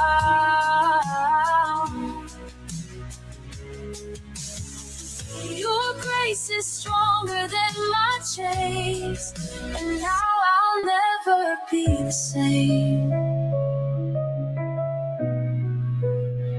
Jesus set me free. Oh, he set me free. Took these chains off my soul, gave me the key. Hallelujah, love has won. I'm alive through the risen sun. Jesus set me free. Oh, he set me free. And now the light of his love is all I see. Every fear has lost its name. Every burden melts away. Oh, the power in your grace. I am healed, I am saved. Oh, Jesus, you reign in victory, and I'll sing your name for eternity. Jesus set me free. Oh, he set me free. Took these chains off my soul, gave me the key. Hallelujah, love has won. I'm alive through the risen sun. Jesus set me free. Oh, he set me free. Took these chains of doubt, held me tight. In the shadow of the night, I was running, I was lost, paying pain's relentless cost. But your love came rushing in, breaking walls I built within. You whispered softly, child, believe. And in that moment I could breathe. Oh, when the darkness was my closest friend, you pulled me back to life again.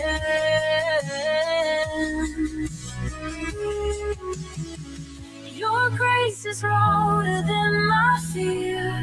Now I stand free, you're always near. Jesus set me free. Oh, he set me free. Took these chains off my soul, gave me the key. Hallelujah, love has won. I'm alive through the risen sun. Jesus set me free. Oh, he set me free. Now the light of his love is all I see.